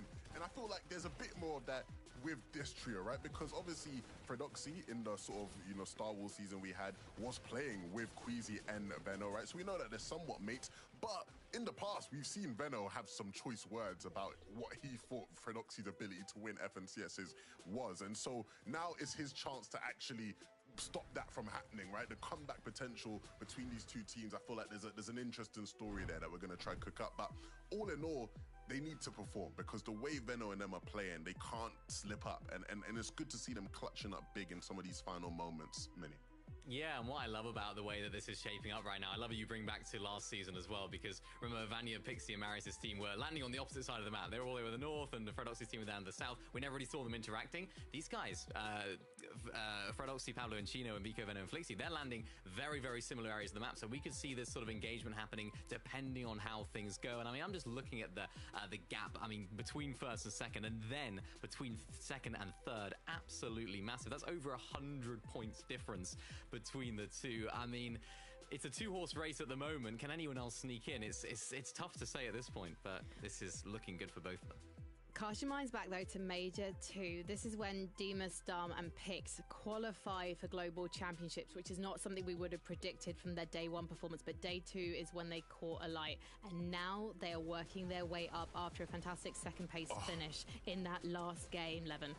I love this. This was so resourceful here. At this point in the game, it's so difficult, right? Because it's pulling across water. Everyone's investing a bunch of mats to try and make it. They don't have much mats to work with. So what do? They sit with their med miss, spray people. Just, you know, we're going to play the time we have, use the timing we have. And again, it's just what you expect from these guys. Incredibly resourceful players, incredibly intuitive. They know how to play situations the right way when you put them in front of it. The most day 2 players I think we have in EU right now, Minnie. You just know they're going to perform on day 2. Yeah, really nice performance from these guys so far. Very similar to what we saw last major, where they had a really nice clutch up. We want to see more of that, though. I want to see more of those end games. They did it last major. They were playing very well from that sort of low to mid ground area. Very resourceful, as you mentioned, clutching up in certain situations where it looked like it wasn't going their way. So big day for these guys. They got it off to a good start. I think that puts them just in contention or just in the qual range on the leaderboard for globals. So really nicely done from these guys. They just got to keep it up. Let's have a look then at the leaderboard and discuss the trios that are trying to get themselves a spot, because a number of the trios in the top 10 have already qualified. So if we look at Seti's trio, Cheaton's trio, Focus's trio, and Trulex's trio, these are the trios that want to get those 4 spots, and they're in a pretty good position right now. Let's talk about Trulex, because yes, he needs to remain consistent. In fact, he needs to pop off Mini Miner. Yeah, this is important for these guys. I think they're performing a lot better than I would have expected going into this, just based on their performances so far this major. So they put themselves in a really nice position to actually qualify for globals. We mentioned it a lot yesterday as well, Levin, about how this team, they really have to be at globals. We all want to see them at globals. We want to see Trulex on LAN again. We want to see Teeny on LAN again, doing what he does best. And the same for Skivy. It's really exciting to see these guys doing very well. Can they get over the line, though? That's going to be the question for them. Yeah, I mean, it's going to be tough. You know, when you have such good teams sort of creeping up behind you in Demas, Dom, and Pix, it definitely is not easy for them. Because, again, they're not having these, like, fantastic games. They're hanging in there. But a couple more games to hang in there, it's going to be really difficult for them. Well, let's head into game number 9, because I want to see if Flixie's trio can do a back-to-back-to-back. That's going to be tough Frankie, but not impossible. Look, that kind of head-to-head race we're seeing right now on the leaderboard. I mean, in Major 2, Fordoxy ended in second. Hopefully this time around, they can take home the top spot, but we still have 4 more matches to be played out. We're just getting started here on day 2, but so far with the back-to-back wins from Vico, Veno, Flixie, Taco, we are just non-stop momentum. Would never put it past them, though, to build just another Victor Royale. Levin hit the nail on the head. I don't think that Fordoxy, Pablo, Chino... Yo, Freddie, how you doing, man? Any more hiccups. They've got to make sure that they are polishing through every single one of these late games. And so far, so good. But game 9, we'll see if anything changes. All right, chat, we're running into game 9 so far. Vino, Vico, and Flixie have ran it all the way through today. What's up, TT, as well? Hope y'all are enjoying. If you're new to the channel, make sure you hit that subscribe button. Also, everybody, please hit that like button. Share it, man. Share the video. Or share the stream. Share the stream, y'all. TT, Freddy, how y'all doing? I'm doing pretty good. Kind of the back and forths, and all it takes is one of the matches to get eliminated off spawn, and they cannot Get it, let's go. You know, Vico and Flixie, all the way. Let's go. We need to get that Victory Royale again. But Risk are usually what wind up being win cons. A lot of the Fortnite competitive landscape here. Karma, Split, Sato, a little bit tagged up. And for once, it's not the immediate 50-50 challenge inside of the Glacier Cove. Instead, it's going to be Sato, Split, and Karma touching down first, but Gabix, Clown, Wise highly doubt that they are going to let Sato, Split, and Karma just leave. They're splitting currently, but this is one of those drops, Takata, that you kind of need to find a confirmation of eliminations for, because I don't think both of these teams can split this area and then fare super well later on. Yeah, I mean, you need the loot of the whole split. You can't just take half of it. It's not going to be enough. Vico, what's gone wrong? Where are your teammates? Is that the whole trio out already? Are they fully eliminated? Malabuka, Ping Walks. No. Getting a blast to Major 1, where they took first place in the finals, and now they might just take first place from them once again in a different way. As 3 eliminations. Yeah, they're gone. A taste of their own medicine, maybe, from Major 2. That surprise contest out of Malabuka, Ping, and Walks. Doesn't matter if Demon's Domain didn't unfold how... No, Vino, Vico, and Flixie are already gone. Don't pull a Poyo now. Clutching up the first 2 games and falling off the record. Ooh. At that elimination feed. Yeah, they're definitely smiling. If they saw that name, they are feeling quite happy in this current moment. But hey, the job's just beginning. They got the whole match ahead of them. Imagine they both get eliminated now. Fordoxy's team somehow goes down. Quick replay of how it actually happened. Well, that was quick. They just were not anticipating Malabuka, Walks, and Ping to actually send it, and now Fordoxy, Chino, Pablo, they've actually ran smack depth center into Malabuka being a Walks, but it's Walks going to be eliminated first. Chino now giving chase alongside Pablo. For a moment there, it looked like they were very interested in just trying to secure those additional eliminations, and maybe the chase isn't fully done just yet, taking separate positions to maybe try and hold Malabuka at bay. And just kind of keep this smooth transition playing between Brutal now. And basically just holding teams at our north side of the map. Yeah, quite an eventful start. Curious to see how this plays out. But for now, for Doxy, Chino, Pablo, they're feeling good. They got their elimination. They're continuing to go back to their drop spot and loot up. We can see how Chino actually pick this up, yeah. I don't know. It's kind of wild to think. Malabuka, Walks, and Ping probably weren't suspecting, but for Fordoxy, Pablo, and Chino, high odds.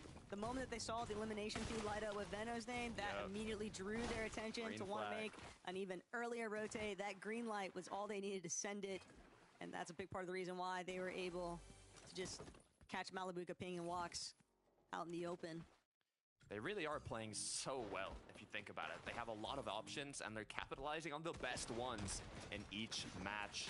Currently deserving that first place spot. Robin needs to connect his shots here. Drop down to 6 HP. Kylie's been taken out. CZB doing what he can to maintain that spot for the global championship. Quick elimination is going to come through on Timu.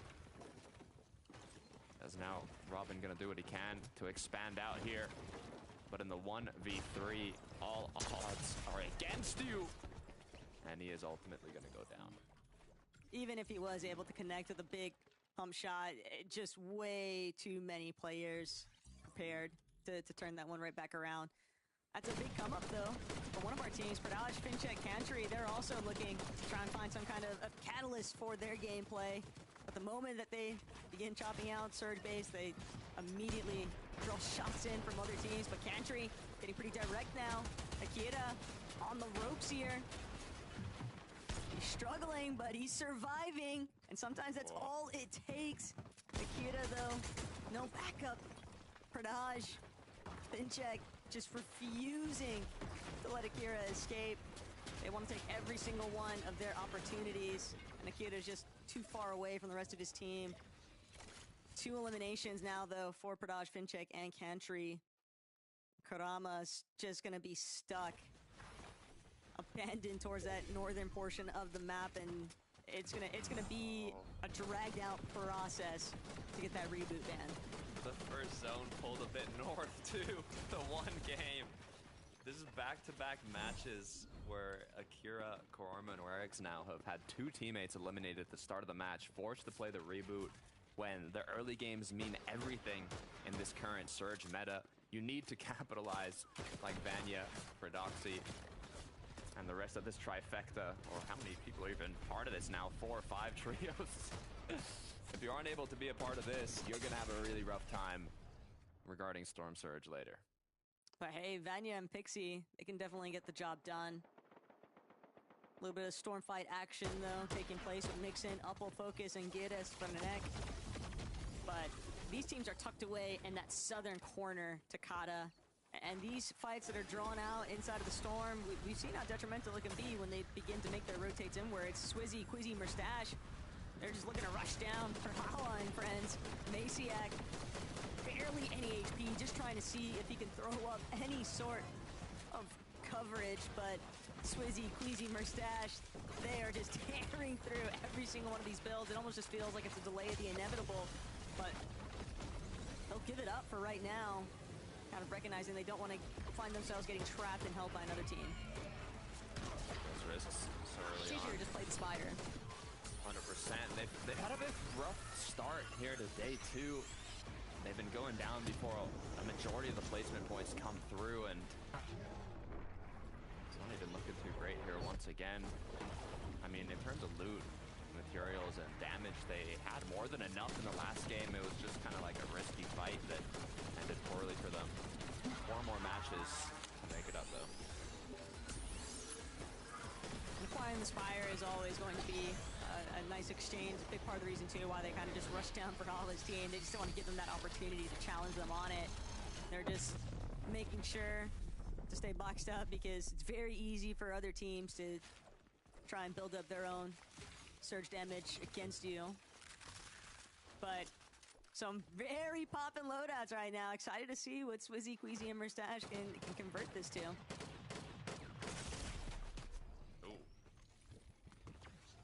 Exciting back and forths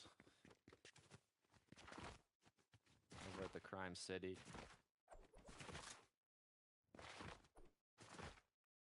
We're really just trying to focus in for Tayson, Chicho, and Atris at Crime City, Takata. I think one big thing that they're always going to have to remember is just not leaving themselves too exposed to the team at Lone Wolf. But with the amount of pressure that's being applied towards Lone Wolf, it's very difficult, I think. And this is a typical, the triangle of doom, as I think what I like to refer to it as. But Skvi, Trulex, Teeny, they've squeezed their way into the leaderboard, Takata, and now it's all about just holding it down. Yeah, I mean, they're the cutoff right now to qualify. 9th place is where it's been throughout the day, and that's the position they're in right now at 275 points. And Kidoi actually taking down Splik here. Big elimination. Fight's not done, though. As another 2 shots get connected. Now it seems to be a 3 versus 1, but I'm not sure where that last player actually is. Looking at the minimap, he's nowhere to be seen. Pepe's for Strokian and Kidoi, though. 4 eliminations, but deep inside of the storm right now. Very far south from the rest of society. It's going to be a bit of a scenic route, but they'll eventually be able to catch up towards the rest of the lobby. It's nice getting those confidence fights early on, though, when you win these opening box fight moments, and all of these teams are definitely trying to implement new methods to just make sure that they stay above that surge damage threshold. That has been the huge focus over this weekend. Huge focus is how focused the Abco City and fans are getting. It's not even by the same teams every time. I feel like they're always in a world of pressure. At Lone Wolf, still doing a good job. I mean, they have 378 points. The cutoff is currently 275, so they're over 100 points above it. Very good chance of qualifying, but they've had some rough matches. 26th, 28th, 10th in their last 3. They need to get a good one here. Cheat and Trex or Mapi in an engagement. But this has been a big performance weekend out of Mappy, Cheatin, and Trexer so far, and they just want to keep the ball rolling here. Gabix, a little bit held off, but Mappy incredibly low. Needs a little bit of supportive measures here. That's a big knock out of Cheatin. Cheatin's gonna open the door with that first elimination, but Cheatin forced to dash back in. Nearly gets full box, but Cheatin can't escape. Dropped a little bit too low. So an elimination in response towards Mappy's trio, and now Mappy, Trexer trying to see if they can find a good line of sight to apply return fire towards Bevies and Keto and for Strokey, but it's just not gonna be enough. And with another team now rolling into the area, this could be bad news bears for everybody involved. Yeah, it looks like some disengagement is actually going to come through. They sense the danger, they fear that it might not be worth it. But Trexer's definitely feeling that pressure, being right on the borderline right now. Cannot afford to go down here. Well, Mappy's got a med kit, but Trexer did not, so just kind of trying to scavenge some bandages, anything, any sort of white heals to extend their chance in this match. But those odds are dwindling right now for Venus. Problematic focus, Uppel and Mixon. We're gonna find one elimination on Pulse Trio. Now Gieres, Fernek, trying to see if they can bite back. Uppel, incredibly low. But he's got his teammates, and there's just strength in numbers here. Focus now gonna take over since he is the healthiest member of his trio. He'll lead the aggressive measures up against the likes of Gieres and Fernek. But Gieres, Fernek, even with the odds stacked against them, one good shot could be the difference. Focus, Mixon, Uppel still keeping the angles split. Two pairs of eyes aren't going to be able to keep track of that third player. Uppel, Mixon, and Focus have every opportunity here to make this surge play deep inside of the storm pan out heavily in their favor. But they need this elimination to happen a little bit faster. Yeah, over at Outlaw, the Oasis, it's quite a ways away as Uppel's gonna get dropped down. Giros now gonna try and finish that knock. But with both of his teammates out of the play now, the 2v1, the amount of HP he has, it's definitely possible. Doesn't want to let another teammate get fully eliminated though. Focus is trying to prevent Gieres from playing for the revive, but Focus, Mixon, they both know if Fernek is back up and running, we've already delayed this entirely too much, but Gieres, he's holding, and Gieres actually manages to get Fernek back from the revive, but Focus will knock Fernek one more time, and the conclusion has been settled.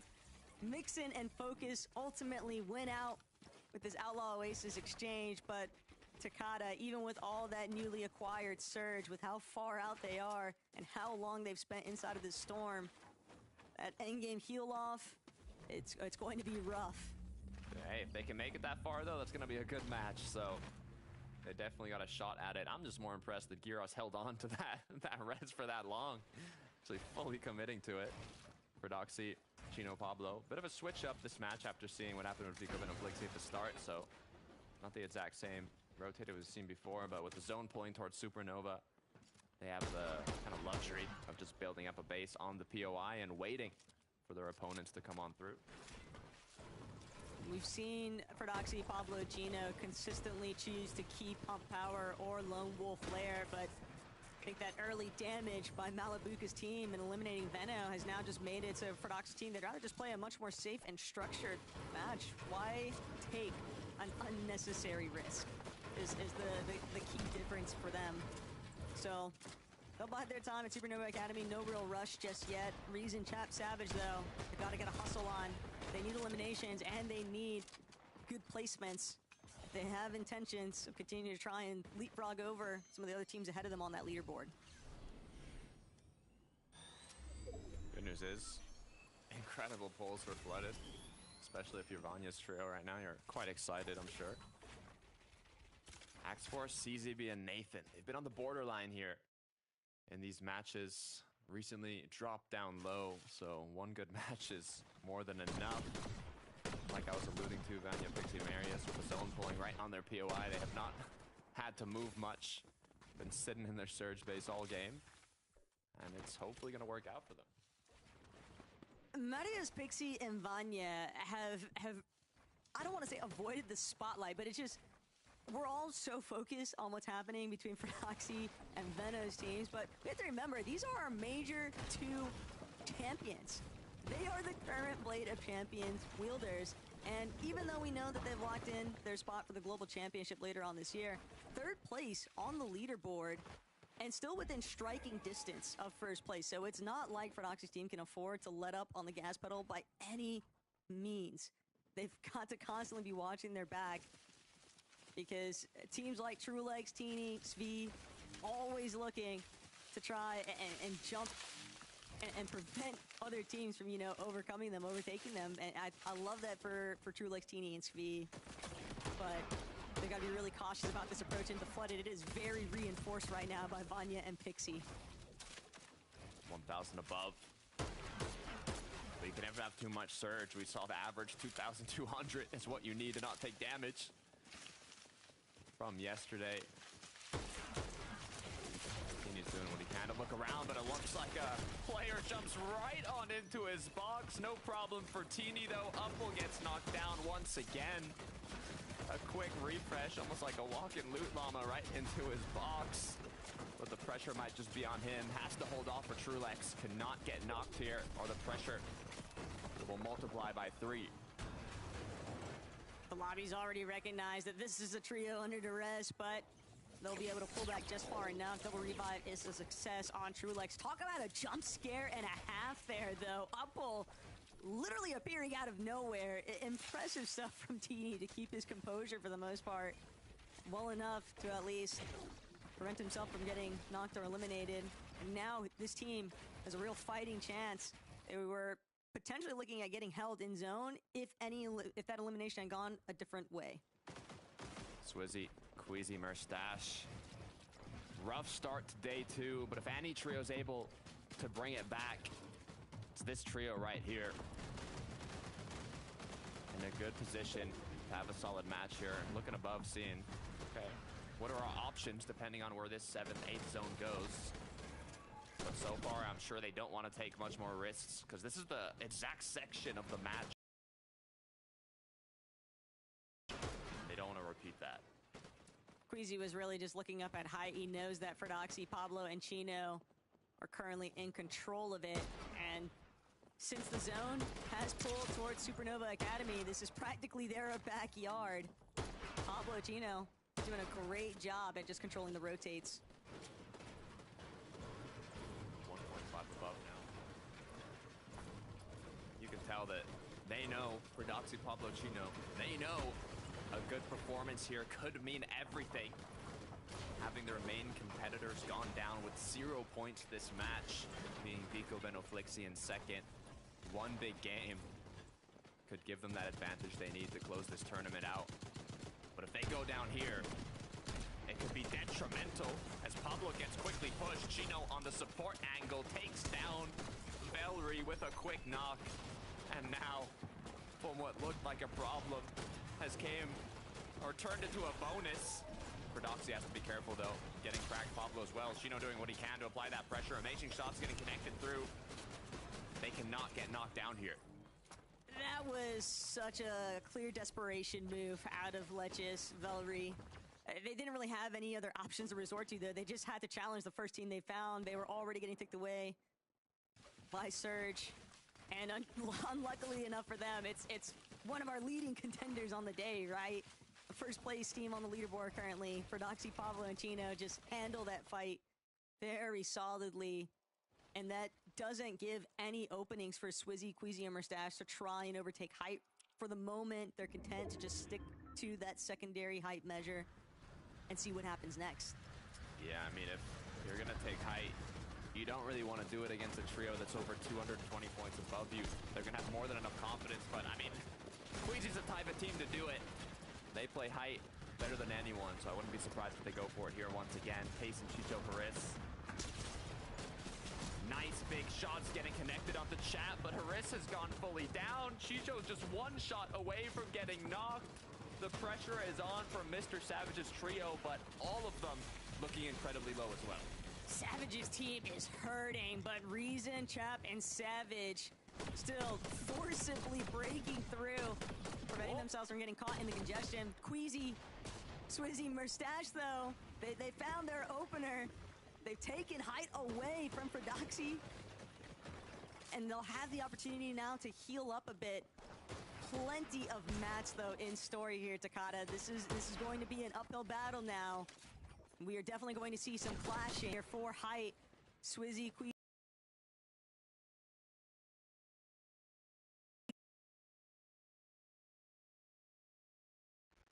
Alright, what happened? Alright, I don't know what happened, chat.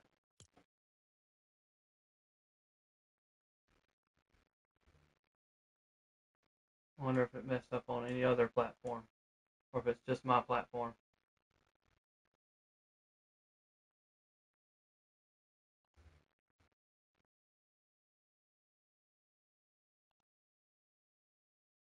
Give me a second, chat, to figure this out.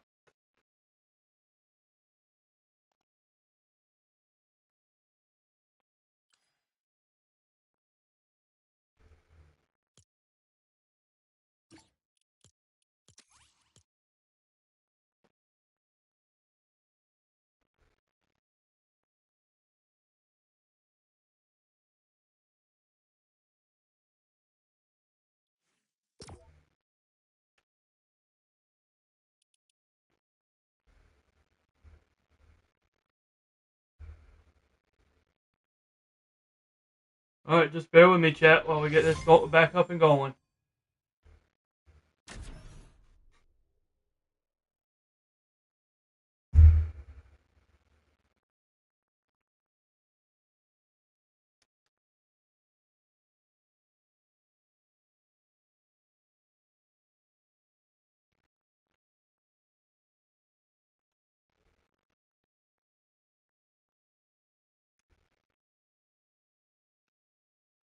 Surge to now 306 above. Prime position to hold on to height if they've pulled the first moving. This is looking extremely bright for this trio. Hero rank up was also rather convenient right then and there, but Panzer, Yapko, Seti trying to see if they can push a little bit further towards that direct frontside low. Marius, Vanya.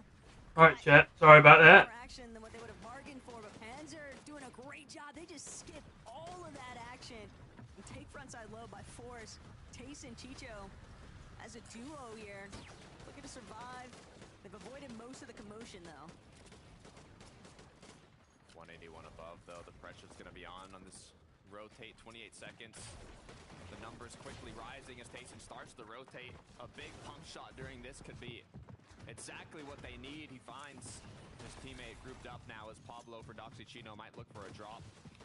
Anything they can really find here. No need to take any risks with the amount of damage they have. The triple spray comes through. No drop found yet. Oh, taking a little peek, though, towards Vanya, Medius, and Pixie. Opposite ends of frontside low. Vanya, Medius, Pixie, they'll be forced to use one of their mid-miss grenades. Might be able to chop out the floor, though, from Seti Panzer and Yapko, but Tayson, Chicho also disruptors towards the teams that are overhead. They need damage, and they need it now. They can't pick and choose. They just have to take a fight. They're going to hope that they can clean something up in the low ground, but they're getting stuck behind teams that are already doing super well and teams that are in a similar situation, desperate for that damage. For Stash, left as a solo, but he finds X-Force overhead, lurking underneath. That is a big refresh. Now you can play the Siphon, hidden away in the bush. Medmiss grenade also, and Mustache from the backside of Storm, just taking open shots. Nathan not going to be able to play for Hela, and one more knock just means another lifeline here for Mustache. Now has a medkit and a chug jug, and just playing for a little bit of heal-off placements here, but he's being a real menace on the backside of zone. Huge pickups as he makes it into zone once again. Does not want to run into a full trio, though. He's going to get ahead. High ground, though. Be careful. It's Malabuka. Ping walks in the skies. Look at the overthrow it. Mustache dropped down to 9 HP. Forced to pop a medkit. Has a chunk for the shield after. As now with 2 elims on the board, he's going to do what he can to secure as many placements as possible. Marius left alone as well. It's looking like a whole world of solos currently, but Malabuka and Ping are the ones maintaining height. And you have to remember, Malabuka, Ping, and Walks, they had that early skirmish with Ferdoxy's team, and Ferdoxy, they're looking to finish the conversation that they started at the beginning of this match. Ferdoxy now taking over height. He's also got that medallion running around Chino, Pablo, Ferdoxy. They are your new height overlords, and Pablo will be one of the first to drop Zangi, Belusi. They might be able to play a little bit of spoiler here, but Marius, as a solo, he's trying to get whatever points he can. They need to keep that third place position. They want to keep pushing forward on that leaderboard, but Marius, he's got all eyes on him, building for his life right now, Takada, and he just can't escape the spotlight. Every point counts with Ferdoxy in the clouds doing what they can to close this out. Pablo surrounded by 3-4 knocked players, picking one after another. The issue is no more mats. He's forced to take the engagement, goes down. Ferdoxy's left alone, but he picks up Marius. Could be exactly what he needed to continue that control on height. It's all up to Ferdoxy now.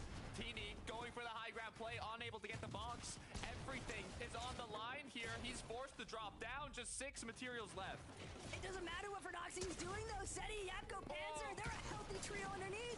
Finally, we'll see the conclusion, but Yapko, Seti, Panzer, they have so much HP to work with right now. In comparison, they've just got to lock down where this final player is at. Yapko, Teeny, trying to create some space. Panzer's got the heal off under his belt just in case, but the Siphon, that might ruin it.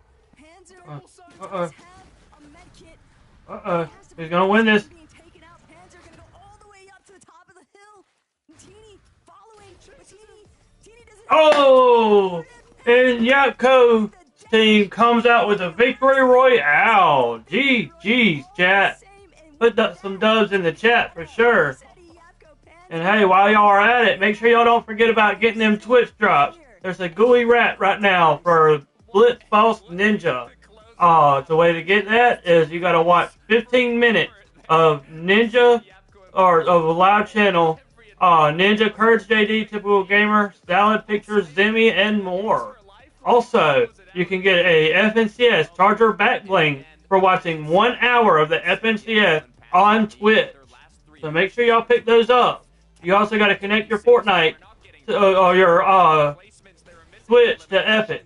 After looking so strong in day one, but now they finally got what they needed. This is the push to continue with that potential golden ticket to the global championships. They're in qualifying range, and they're looking stronger than ever to take that spot. There's just a few more matches that they need a good performance on, and for that, let's head back to the desk to break it down. So Seti didn't need the high ground, he just needed the heal off for his trio, and also a lovely calm landing at Lone Wolf Lair. These guys were hanging out there until at least Zone 3, completely unbothered in their element and back on top with the victory royale 11. Hey, they needed that. They might not necessarily be in that 2-horse race we were bigging up before this game for the championship, but they are still in a race to try and qualify for the global championships. And a game like that is a kind of game that can solidify it for you. I love what I'm seeing. It was a nail biter towards the end, but when Yapko's making plays like this, dropping front side low, just smacking people about, you're going to give yourself a good chance to make it to globals. These guys have played very, very well this weekend so far. Vinny. Yeah, they had a really good start, of course, yesterday. Performance of a lifetime for these guys. And then not the greatest start to day 2 here. And I definitely had questions about, are they going to be able to do it? Is this now the end of that run that we saw from yesterday? Are they going to sort of be hanging on to that global spot and just about maybe sneaking in? But this is a statement performance, just showing exactly why they put themselves in that position after that first day yesterday.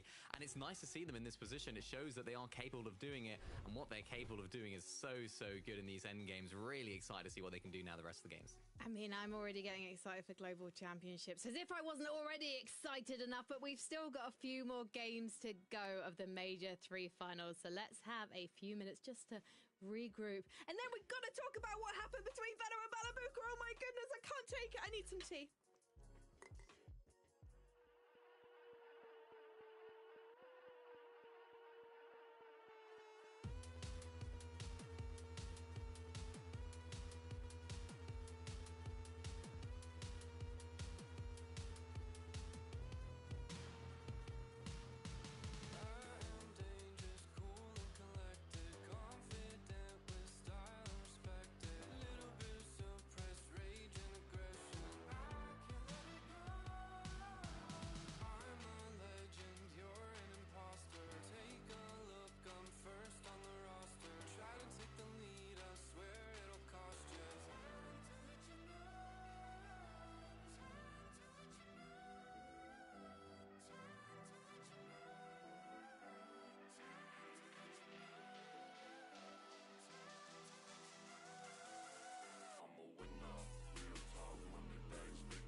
Welcome back to the FNCS Europe Major 3 Finals. If you've just joined us, congratulations. You joined us at the right time. Any later, it would have been too late because we have got to break down some very hot action from the last game.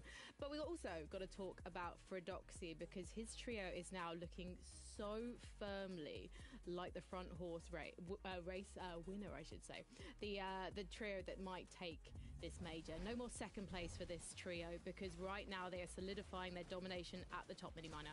Yeah, a huge performance from these guys. I mean, it was a game that they had to do well in, of course, which I'm sure we'll go into later on about Vico's team, but it had to be a good one. It had to be a solid performance, and oh boy, did they do just that. Third place, 8 eliminations. They went for height as well here and did really well to hold on to it. I think Fred Oxy at the end here, 11, did a really great job of just squeezing out as many placement points as he possibly could. Just a fantastic performance. Look at that, man. I mean, how does he do that? It just shows why they belong at the top.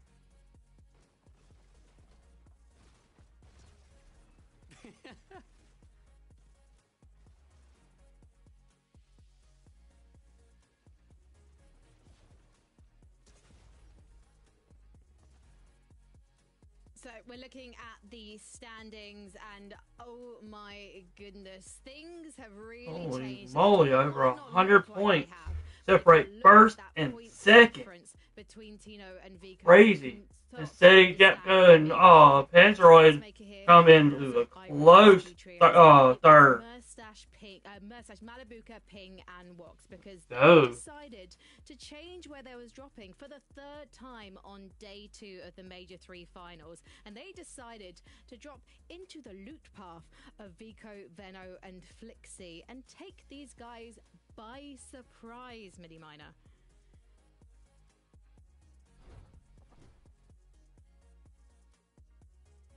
Yeah, I mean, this is exactly what we wanted. It was very cheeky of them to do that, and the fact that they did it is absolutely insane. Of course, remember, last major, I think... Yeah, who thinks that Produxi's team's going to run away with it? Put a W in chat if you think so. If you think that somebody else is going to come through and topple off and get the dub in this, put a TKHD. Now we're going to land on you. So a massive shift in that game particularly, and a massive shift in the leaderboard as well, because Vico and Flixie couldn't get any points in that game. Yeah, it's going to be really interesting to see if this is going to play out in the remaining games of the Major 3 finals. And I know that Flixie hit up Twitter. It's always interesting to see when these big players go down early in a game, just to see their emotional reactions, because they do tend to go and say it to the crowd. And Flixie was no different. He decided to tell the world about the situation from his point of view. I don't know if we do have that tweet to show you guys right now. But yeah, can you remember what it said, Levin?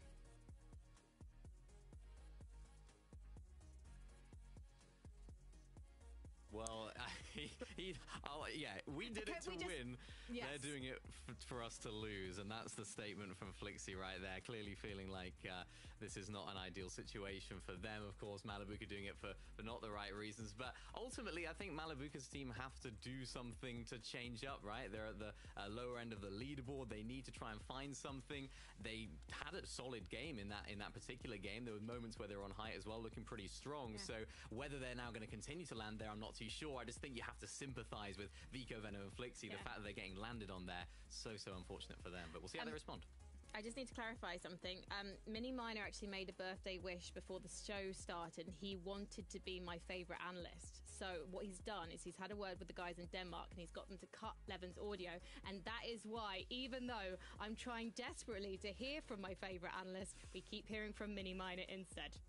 Just kidding, Mini. I love you both the same, and I love these guys too. Let's head back to Taco and Takata for Game 10.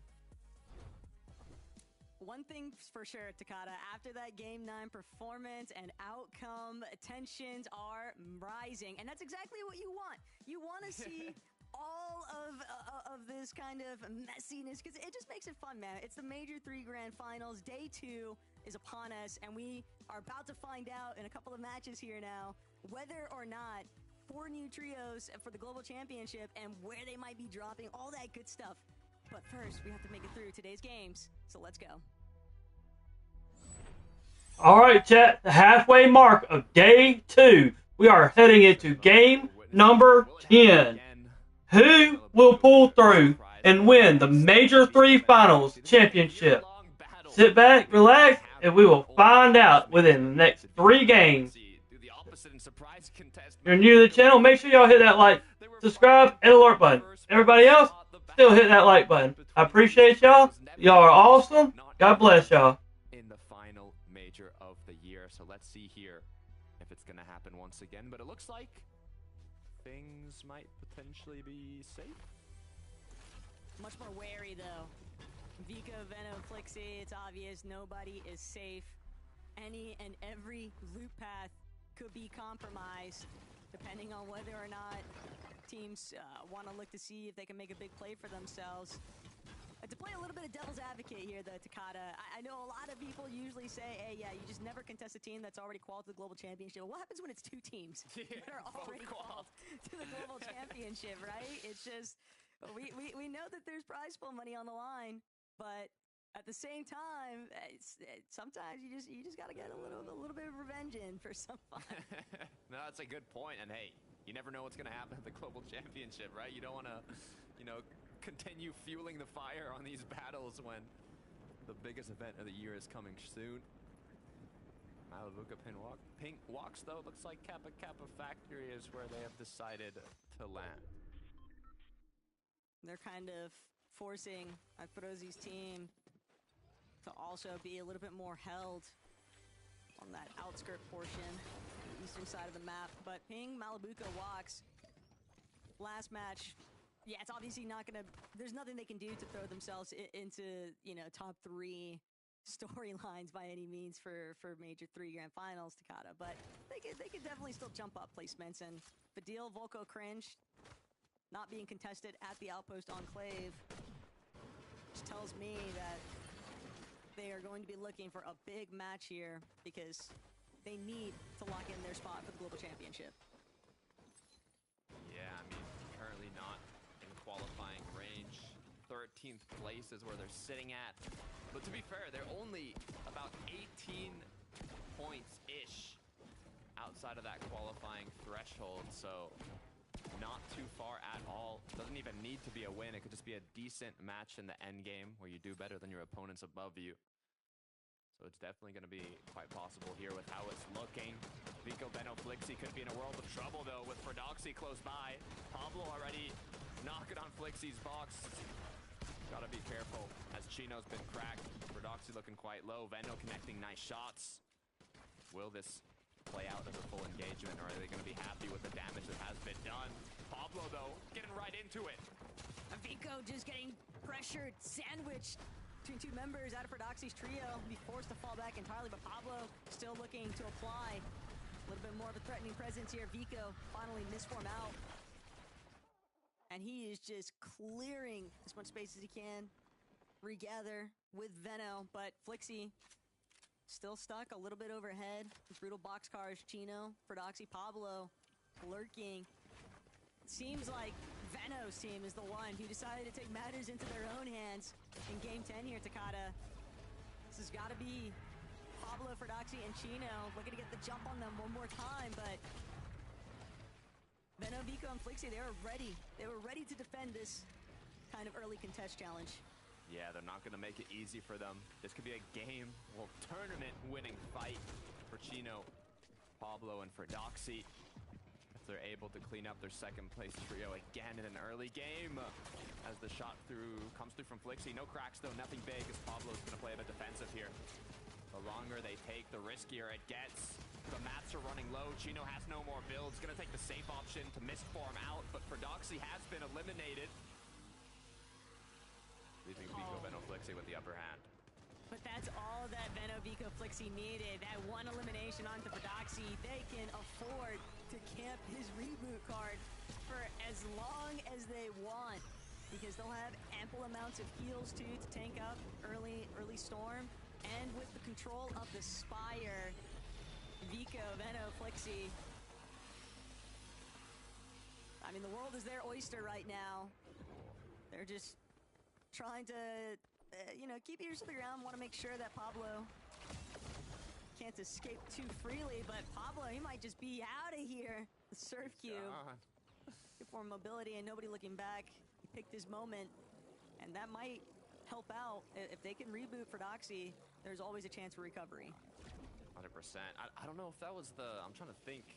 Pablo, Ferdoxy, Chino, they already have such an advantage. I mean, obviously it would help significantly to knock out Vico, Veno, Flixie in the early game, but on the other hand, if they end up going down in the early game, it's almost outweighs, how worth it actually is, because if they both make endgame and both do a decent job, Ferdoxy will still end up winning that long kind of battle for first. So definitely a risky play that they went for and did not quite go their way, but it could have been worse.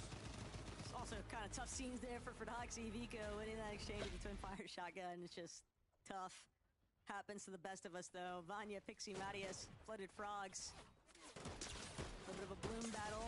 Good tags by Pixie, but Pixie also loses all of his shield immediately. Frogs and Lone Wolf Lair, though, bound to just continue staring each other down. But the zone means that Marius, Vanya, and Pixie, they can definitely afford to just hang out at their starting point, and they've already collected basically every healing resource into the center of their POI. Now they're ready to go. Just like they have been in every single match. We talked about the importance of this match for Video, Volko, and Cringe. 18 points off that cutoff currently. All they really need is a solid end game here. But for that, they're going to need enough damage, enough loot. They've already got a decent zone pull so far, but a long ways to go. Kaiser's maybe a little bit stranded there. The void. Malabuka also off in the distance, but looking back into the action with Merstash, Queasy, and Swizzy. Rift Island. It's all the action right now. Mappy, Cheat, and Trexer just looking to prevent Merstash, Swizzy, and Queasy from having their way up on top of the Rift Island, but Merstash might just pounce in a moment here. You see Squeezy trying to take that challenge up against Trexer, but dropping a little bit of a flank here onto Trexer and Mappy. And Mappy incredibly low now. Lost all of his shield, and Swizzy just steady application, spraying down these walls. Trexer's still holding it for Mappy to try and pop that small shield potion, but this is not looking the best currently for Trexer, Mappy, and Cheatin, and given their position on the leaderboard, they may be better suited at just looking to retreat here. But Swizzy, that's a big shot that just connected, and he will immediately fall back. The hero rank up is going to be a little bit of a bailout, and now Merstash, that's his time to shine. He needs to give that coverage for Swizzy. So Merstash spearheading the charge there. It's going to mean that Cheatin, Mappy, Trexer still playing the defensive. I'm not sure how I feel about this fight, though. You said it yourself. The last match knocked them out of qualifying range from the Global Championships. They're now 6 points away. So going down here will definitely be detrimental. Good shots have been connected on both sides, but is it really worth the risk? As Trexer gets knocked down, Sheeta now put into panic. His teammates been fully eliminated. Mappy gets cracked as well, as Queasy's looking to close this fight off. It's all just crumbling right now for Mappy, Trexer, and Cheatin. If at least one of them can manage to survive, but that's not going to be the case. Only Mappy has the chance to potentially scurry out of here, but it won't be presented to him. Swizzy, Queasy, Merstash overwhelming. And the Battle of Rift Island now confidently in their favor, which means Swizzy, Queasy, Merstash, keep an eye out for them, Takata, because they'll have control of that medallion. Oh yeah, good for them so far. Down to Kuzo. Not looking so good. Flixie gets almost knocked down, but does pick up that elimination. Siphon alongside it. Now bumped up to 3 elims. Looking strong as ever. We talked about it, the riskier the fight gets, the lower the HP they have, the more fuel it almost looks like they're running on. The stronger they get. Get like a confidence buff when they're on the borderline of getting eliminated, but now at the 3v1, it should be a quick cleanup here. Get that last elimination. 4 on the board. Looking good for Vico, Veno, Flixie. Tough break there for Dandapuzo's team, but Flixie, Vico, and Veno here at the heart of Supernova Academy, they've basically infiltrated for Doxy's starting point ever since they got that early elimination. Probably knew that they could just keep kind of trailing teams that might be looking to play Stormside positions. And Flixie, actually a monster. The way that he's just directly tackling Howley inside of the box. It's just what you would expect of a fighter of their caliber, a player of their caliber, but very, very obvious intentions out of Vico, Veno, Flixie that they don't want to allow for Doxy's team to have an opportunity to fall back to Supernova, even if they get the reboot off. They have lost the bulk of their resources that they collected at the start. Ooh, a quick 3-2-1 maybe coming through, but they have been spotted. Rax, with a good eyesight, is going to be able to block off that initial shot, but Chino is actually going to be put to a bit of pressure as Ferdoxy's been fully eliminated once again, leaving Chino and Pablo as a duo to close the rest of this fight out. Zangi trying to do what he can to stay up and recuperate that shield that has been lost, but the pressure from Pablo is not going to stop. Looking for a quick piece, trying to stay ahead of his opponent, but nothing big coming through it yet.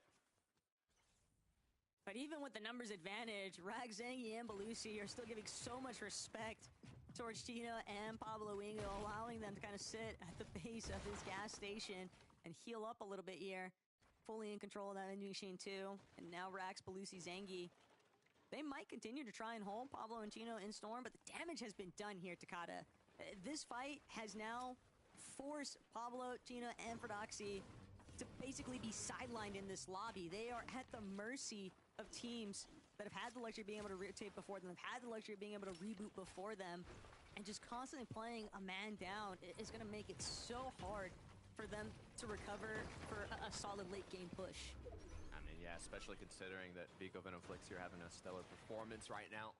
Already a good amount of elims and loot, even positioning, so you gotta be careful when the competing kind of second place trio is looking as strong as they are, and with Zangi now wanting to play aggressive, it could get even worse for them. No big crack gonna come through yet, but Zangi not scared to jump right on in. Zangi nearly got knocked a little bit stuck on that edit, but we'll manage to lap back around. Now Belusi and Rax gonna take over here. There has to be a conclusion now, though, for Pablo and Chino. They've used the bulk of their material. They are left with practically nothing, and Pablo just trying to disengage even further into Storm, but it's going to be of no use. Only Chino left. The odds of him making it towards Pablo's body, impossible. He's already been eliminated, and Chino hiding underneath the stairs here from Zangi and Rax. Belusi, they're just destroying everything around them, trying to see if they can get Chino to just pop out, but Chino, he only has about 5 seconds left. He has to try and take a shot here. His HP is not going to last otherwise, but he won't even be able to make it in. Just been held for entirely too long, and Zangi, Rax, Belusi, well played. Sneaky play, dropping the shields before running up and getting eliminated. Do it. Everything you can. Now, it's going to be a little more than 100 points difference from Vico Venom Flixie, but one big win, just like they got in the first two matches back-to-back, will be more than enough to put them head-to-head with Ferdoxy once again. This is going to get interesting. Ooh, focus. Not going to win that left side peek exchange, but Upple might still be able to carry through. Upple can't get the job done for Strokey and Enkidoy. Hold fast at Shogun Solitude. But one more time, Takada, these are teams that are very deep in Storm. And Storm Sickness, if that's not enough of a threat, you always have to worry about the teams that are already based up in better positions. And Vanya, Pixie, and Madias, they are one of those teams coming out of Lone Wolf Lair. There's a trio that is very consistent in the early to mid game. They're doing a good job constantly making it to those end games, but they've also had pretty good zones throughout the day, to be fair, you know, especially on day two. But just closing out on those big matches in the end is kind of what they're lacking. They got a second today, a sixth. One little hurdle with a 15th, but still definitely en route for a solid performance here.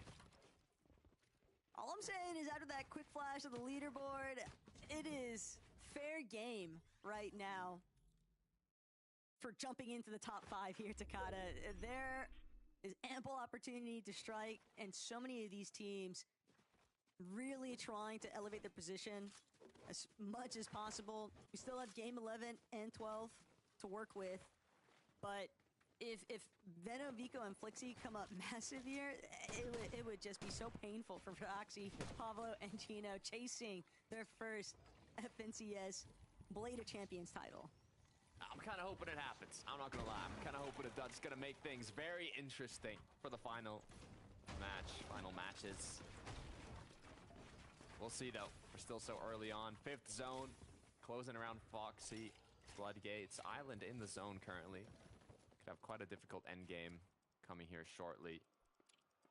But so far for our top trios, a lot of shakeups have come through. Yapko Panzer said he had finally got that breakout match they were looking for here in day 2. Making it a lot more comfortable. Oh. Nothing to worry about, though. Sometimes you just... I was going to be surprised. Gotta give it a second. I swear that they've been getting way more active than that, but yeah, no, this team has definitely done an excellent job at tackling their search thresholds. But Benno, Vico, Flixie not too far behind from where Panzer, Yapko, and Seti are currently rotating through.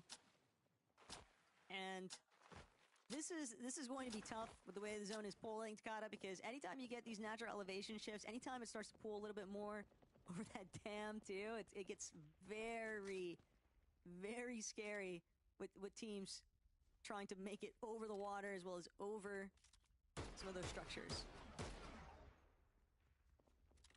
First Dash Swizzy have been on this island for a majority of the match so far, especially with kind of the success of those quick 3 eliminations on Trexer's trio earlier on.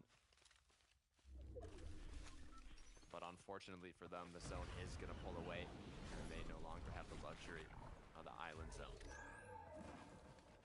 But they still have the perks of having overtaken the Rhode Island in the first place. They'll already make their rotate. To find a way to wrap around, stay out of sight, out of mind. Lixium, Izzy, Plazzi, they were trying to prevent catching the attention here from Vico, Venno, Flixie, but this is an experience, I think, for first-time finalist players. It's always important to kind of get your toes in the water and get a little bit of a taste of what a set lobby looks like in a finals like EU. But Vico, Venno, Flixie, probably so happy about getting that refresh. That was a lot of material and everything else they could possibly want for this dead side push. Yeah, a quick lesson for the up-and-coming talent from Vico, Venno, and Flixie to what you're really up against. Going against the best of the best. Best way to improve. And now, with those 6 eliminations, they are more than set up to have a solid match here and get closer and closer to overthrowing that first place spot. But for some trios, it's more than just a solid performance on the leaderboard. It's a chance to compete at a global stage. And that's what Volko, Cringe, and Vidil are looking for. Cutting it a little bit too close for comfort in more ways than one. Surge, not as healthy as they would like it to be. Go for a big creative play onto Artis, but Artis will barely manage to escape. And too many eyes on Cringe, now a victim of the lobby. Fortunately, he still got Volko and Vidil. Throw his body backwards, but Waze immediately tried to jump on the opportunity. Instead, Gabix getting shut down forward alongside his teammate. Gabix just gonna roll right through instead, but Volko, he's gonna be the main one to hold strong here. Maciak knows that this team is just to her, and Vidil will be the last man standing, trying to confirm this fight. That tree just getting in everybody's way at the same time. They lost Cringe, but Vidil, what a finish. He'll at least have Volko to try and play through this endgame with. It's still doable, but I think an even bigger problem is the rotate they're going to have to do late now. Quite literally the last trio that's going to make it in. All eyes will be on them. Very unfortunate how it did end up, but you know, in the end, it's possible to do it as a duo. It's going to be a lot more difficult, but at least they were able to pick up that last elimination. We'll see if they can continue forwards. Bevy's another trio kind of right on that borderline, trying to hold on. I see in Kidoi close by. Fastroki up as well.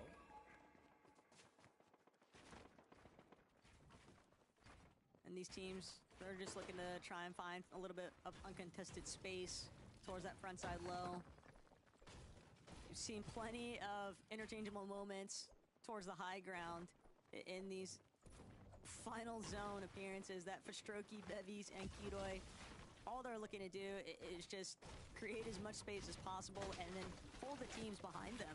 Or take advantage of pre-edits playing through your back tart, but at least for right now, willing to sit tight. 355 above still. So not an immediate pressure rush necessarily on their damage metrics, but they want to stay out of the heat of the battle, and that's something that Seti, Yapko, and Panther find themselves kind of stuck between. Although they look to be on the winning ends of it. Swizzy, Queasy, Merstash.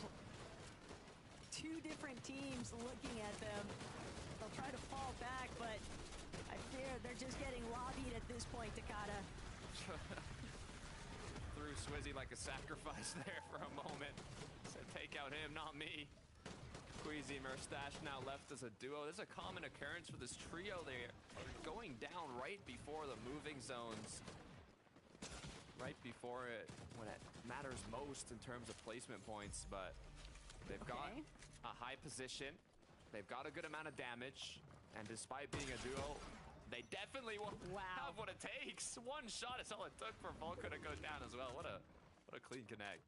And it's not even just that. Vadil's now looking to try and play for the revive, but Vadil is underneath, just getting ticked away by Surge.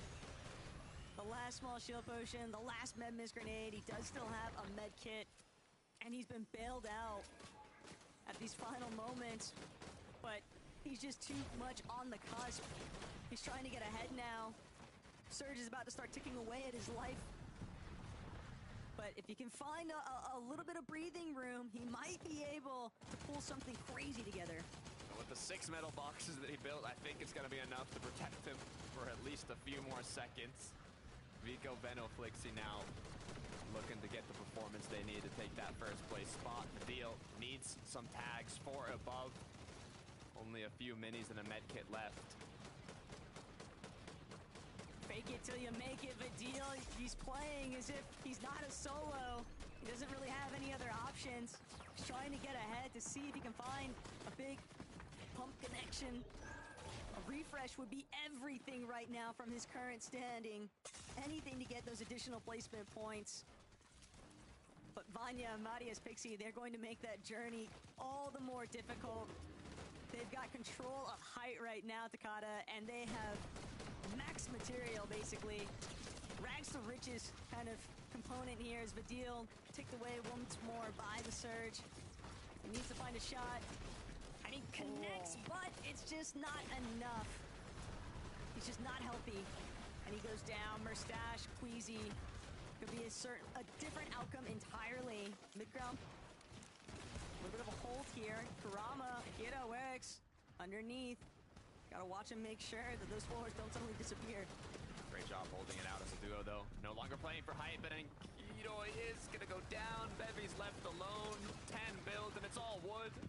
As he's just 11 shield left, forced to pop a couple minis, but unfortunately, from down under, is gonna get eliminated. Marius, Pixie, Vanya, looking healthier than ever above. Vico, Benno, Flixie, choosing more of a mid-ground route here. Actually gets the knock onto iDrop. Parry Cami now put into a world of pressure as they've gotten a massive elimination, putting them 1,800 above, and now with Zone pulling back, they're gonna recycle that tarp. Vika, Venno, Flixie, though, they want more than just to recycle their old builds. They want to take control of the front side of Zone. They beat everybody else to the punch, have a chance to heal up a little bit, and now they just look back, they control their backside target, they can play through 3 edits. They have so much space claimed, though, in this front side low position. Another team just ahead of them, CZB, Axe Force, Nathan, they don't know that these are their builds. Vika opens up with some big shots, and CZB will be the first to fall. Nathan now trying to see if he can escape the clutches of Vika, Venno, and Flixie, but it's just not enough here, Takada. It's so many eliminations already for this team. They haven't even been hit. The chemistry is looking like an all-time high from Vico, Venno, Flixie. Yapko left alone, doing what he can to maintain that momentum from the previous win they just got in the last match, down to just a couple med mists. Now has a bit of time to breathe in the zone. Pixie, Marius, Vanya still without a single ounce of pressure up above. Just raining down on the trios below them. Yapko now gonna make his way onto zone. Last med mist is gonna be used. Has to find the angle here. Kind of opening a path that he can later go through. I don't even know if he's gonna make it, though. He might hear Akira behind him. An opportunity for a quick siphon, but without the connection, he's not gonna get it. Falls to zone.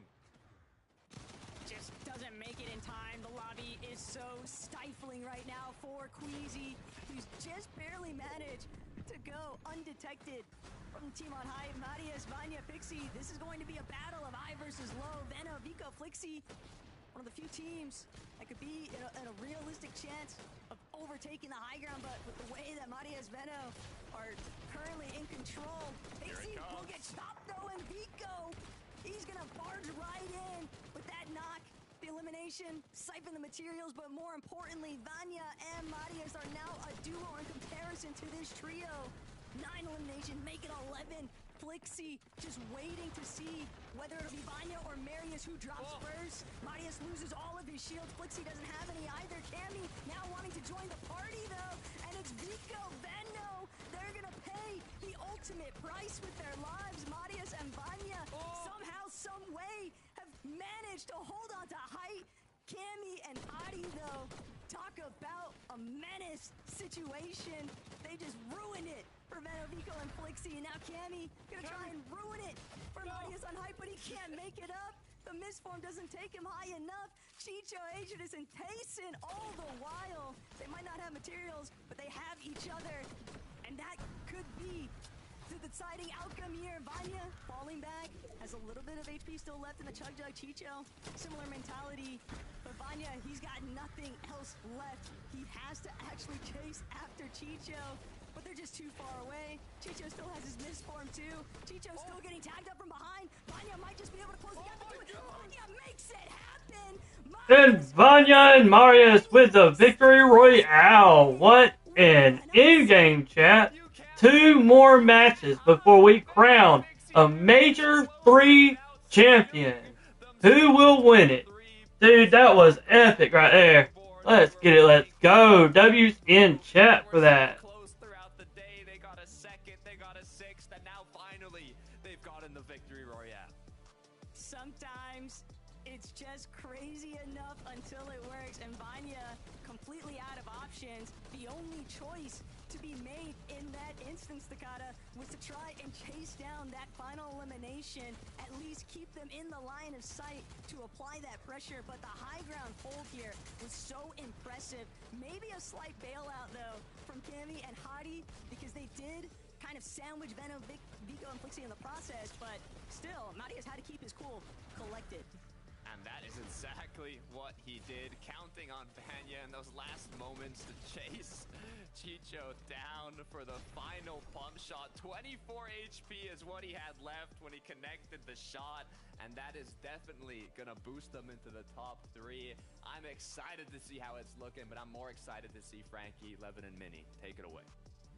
Thank you very much, guys. That is the Vanya we have loved watching in FNCS for the past couple of years. It feels like despite their 4th place on the leaderboard going into Game 10, they've slightly been missing in action so far this major, but now we've seen them finally take a victory royale. It feels like order is restored, Mini Miner. Yeah, it definitely does. This is a prime sort of Vanya, Pixie, Marius win. This is exactly how I expected them to play at the beginning of the weekend. I expected more of this sort of high ground domination, and wow, what a high ground domination it was. They kept reconnecting down below. Nobody could really even look up, and then they got so far into the game that then Vico, Veno, Flixie thought to look up as well, and they decided to spray them out. And again, they're a really good team at doing that, but Levin, they were able to just bat them away really effectively, and I think a couple of other trios definitely helped them in that push, but a huge win for these guys and a great push for them. I love the drone shot there of their height, right? The connection points, just how solid it looks. Anybody looking up is thinking, yeah, no chance for us at all. This is what we've been waiting to see. Like you guys have both said so well, and a perfect time to see it, right? So many of their top competitors high up there in the leaderboards didn't have quite the best of games.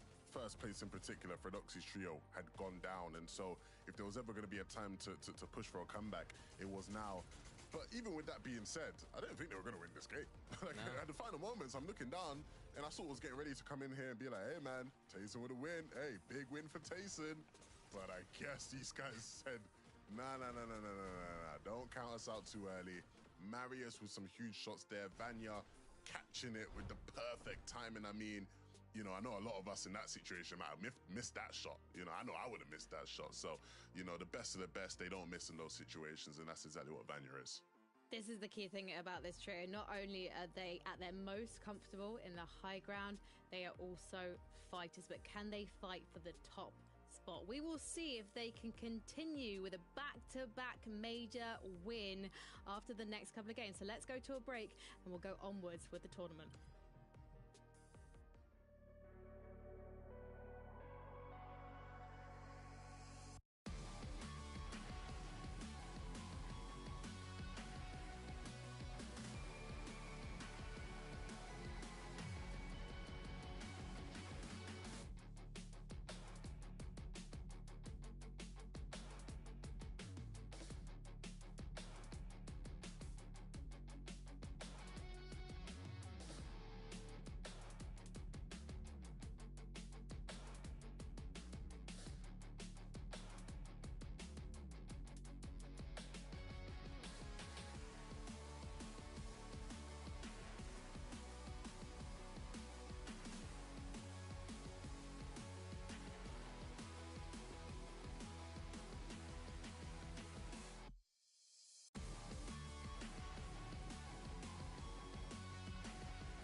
There are just 2 more games of the FNCS Europe competitive season, and they are going to be absolute bangers. Judging by how the gaps on the leaderboard are closing, it's very tough at the top.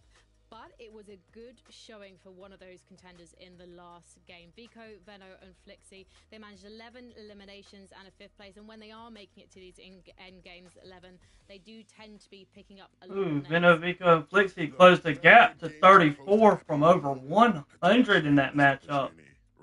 And then Pixie's team 40 points away from 2nd place. What a change in the leaderboard. Still, chat, it is still anybody's game. I know these next couple games about to get freaky, man. Something crazy is going to happen. It's just guaranteed. With how close it is now, I saw, Fredoxy tweeting about needing free for off-spawn practice. I don't know what's going to happen these next 2 games, but I know it's going to blow my mind. It's going to be exciting. It's going to be really, really exciting. But yeah, Vico, Venno and Flixie, they needed to have some sort of a solid game here. We were sort of speaking in the back whether they would have known that Fredoxy's team would have gone down, and they probably would have. So they knew they needed a solid game. Again, it's one of those sort of games where, as you mentioned, they could have done a little bit better, but it keeps them in it. It keeps them up on the top of the leaderboard. There's even a potential for Vanya, Pixie, and Marius to squeak in there as well. So we've still got a very, very close race at the top of the leaderboard. It's just about now, what's Fredoxy going to do? Is he going going to continue that sort of W key? We're going to see a little bit more reserved game plan from them. Are they going to stick to what works? I'm not too sure yet. There were difficult moments for quite a few of the trios in the top 10 in that last game. However, Tayson, Chicho, and Haris, they are constantly there at the end game right now, Mini Minor. It's no surprise to see them still in 5th position. They are definitely looking comfortable for global championships. I'm not so sure about them managing to make it to the number 1 spot, however. Yeah, I mean, I'm sure they'll be really happy with how they're doing today. Of course, they are already qualified from last major as well, so they already have that sort of, flexibility, that little bit of freedom, right? But I think what I'm expecting from these guys is just more of the same. They seem to do really, really well when it comes to these end games, playing that low ground, as we mentioned before, and Chicho in particular has been clutching up so many points for this team, and the way that they were able to sort of stay alive as a trio here in the end game was really strong too. So they've been keeping up their 11. They've been keeping in that position. Yeah, honestly, at this stage, I'm at the point with these guys where I'm very chuffed, right? You know, when you look at Tayson and sort of the year and a half he's had, there were a lot of washed allegations, you know? There was a lot of people saying he needs to pack it up. He's done. And now, you know, assuming they close it out similar to this position, you know, around that 5th spot, that's going to be 2 back-to-back majors where Tayson's had a good result. And that's, you know, a very good sign going into the global championships. It's good to see him, Haris, and Chicho performing. But with that in mind as well, I mean, you could have said that about Seti and Cammy's trios. And I know that Cammy hasn't necessarily had the best finals here. He's definitely shown, though, that there is definitely skill there. But we've got to talk about Seti, because Seti is absolutely challenging for that top spot. Yes, he might not have the same firepower across the board as Prodoxy's trio, but it's been a really impressive showing so far, Levin. Yeah, absolutely. It's been very impressive. It's been exciting. I can't wait for the excitement. None of us can wait for the excitement. And I mean, thinking in terms of the leaderboard, it's heating up, Taco. It's definitely heating up. Things are definitely getting pretty crazy out there, Takada. Nobody is safe.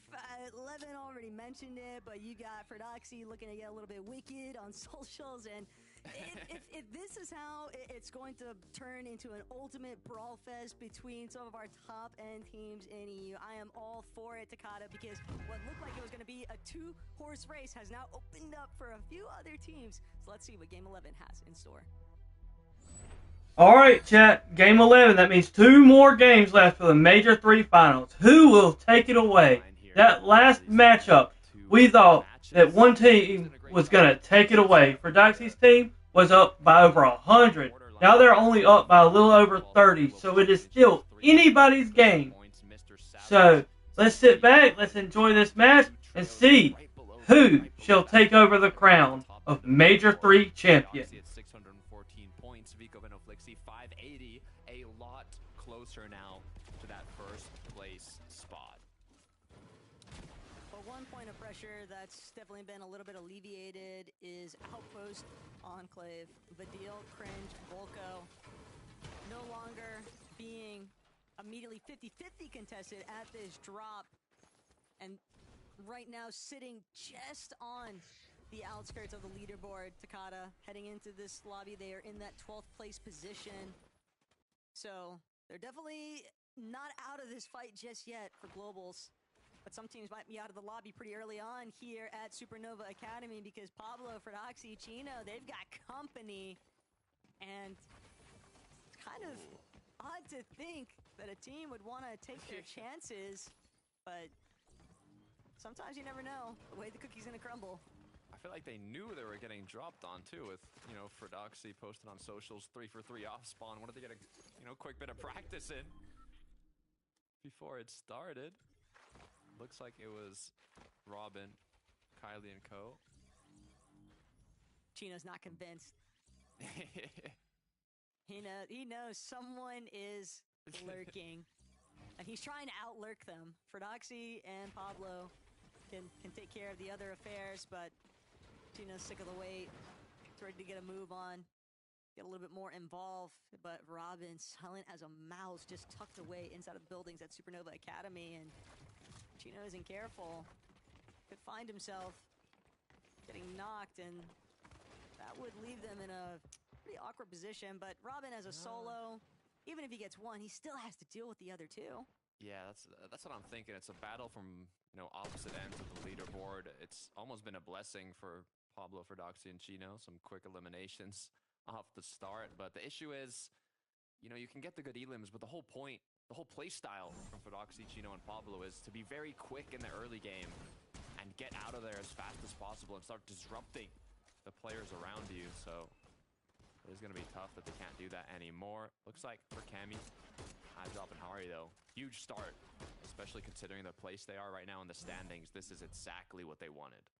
It's not only that, but it seems like that earlier, somewhat of a gentleman's agreement where both teams had initially been splitting Shining Span, and Cammy Hardy, they got sick of it. They're like, what are we giving these guys half our POI for? So early fights, early outcomes just mean more stealth opportunities. Foxy Floodgate could start getting a little bit of motion here from Maciak, for Hala, Kaisers, all depends. Are they going to be able to find a big opening shot here onto Trexer or Mappy? They are so patient. The discipline right now, Takada. They want to be fully convinced that it's over for Trexer before they take that first shot. The 3-2-1. Oh. It's right there, but Trexer, he might just get far enough. Still, Maciak, Kaiser for Hala. Little quicker, come on now. I'm more amazed at the fact that someone in a surge base that's at like the top of the stairs of Narnia hasn't spotted what's going down here, though. Maybe just a little bit too early. They're not done with building the ramps just yet, but... One gray AR. Not sure what the teammates are looking like. This is a good opportunity, though. Trexer is a bit split up now at the vending machine. If they want to make a play, I mean, I guess they're banking on them heading over here. They're just far enough away that if they don't connect with the 3-2-1 immediately, they're probably cooked because Maciak only has a Grace Fire Rifle. These guys here it is. Are just hoping that they can finish this. Oh, no. But Trexer throws up the wall. They don't even get the chance to take a shot. They were scouted out before. Still, Trexer on the run, dropping all the way to the bottom of Foxy Floodgate. Sound the alarms, though. Rest of his team knows this is a mayday situation. They're trying to catch up, but Trexer, connection out of Perhala. But here are the troops. Mappy, reinforcements have arrived. Perhala, Maciak, Kaisers. Maciak incredibly hurt. He needs Perhala and Kaisers to give some supportive measures here. But now they're playing a little bit more split than what they had initially been after. Mappy, Trexer cheating. Might actually be able to 180 this into their favor. It's a tough spot to be in, though. Stuck without anywhere to go. Perhala gonna either have to hit a big shot here to make something happen. Trexer looking for an angle. Good news is no potential third parties in sight. If you look at the bottom right in the mini-map. The other issue that's developing, though, is that with Rift Island spawning in shortly, there's definitely going to be other teams that are going to get drawn to the area. It's a bit of an awkward spot for them to be fighting in. For Hala, Kaisers, Maciak, they've essentially burrowed themselves into a hole that they aren't going to be able to get out of unless they fight their way through. Trexer, Mappy, and Cheatin', but Trexer, Mappy, Cheatin', they've got... What's up, Space? How you doing? This entrapment and Kaiser shield gone. It's HP soon to follow. For Hala, though, is full around inside the box, but they are fully pieced up. Trexer, Mappy, Cheatin', making quick work. What's going on, brother? Trio, 2 eliminations. Only survivor right now is Perhala, but with no shield and just waiting for that cooldown refresh. He's not going to get the chance on the cape. He's fully locked out. Yeah. Taking a bit too long for the 3-2-1. Got forced into the worst situation. Well, their Jaws attack didn't work out. Still got one more match, though, to make something happen. Snazy on the other end, barely escaping with that mist form right on into the bush. But when you got Queasy and Swizzy chasing after you, it's only a matter of time. No big shots coming through yet. Seems like a whole other trio actually playing. Yeah, a whole other trio close by. Queasy has to be careful of potential 3-2-1 to come onto him. Queasy's got red in his eyes. It's actually Swizzy that's going to be the first one knocked. from Ivan, Artis, and Ifrozi intervening. Queasy just hoping that he can make some form of escape, but that is not going to be an option. He'll have to wait for the final lobby, and they're going to need a big performance because right now they were just sitting outside of that top 5 threshold on the leaderboard, Takada, and this early spill is going to be very disastrous for that leaderboard. Yeah, that's tough. It's incredibly close in the top 5 currently, so going down in 6th place now is definitely not what you want. Ivan gonna go help his teammate now. I don't think they know that Snazy is in that bush directly in front of them, though. That's fine. They don't need to know. That's what Snazy is kind of banking on, that these guys have no idea, but Ivan's a little bit quicker than that, and Snazy, it's just a lot of delays. I like the fact that, you know, there's still some life left in the fight, but Snazy knows his time is up in match 11. Ivan, Ifrozi, and Artis just picked the perfect time to strike.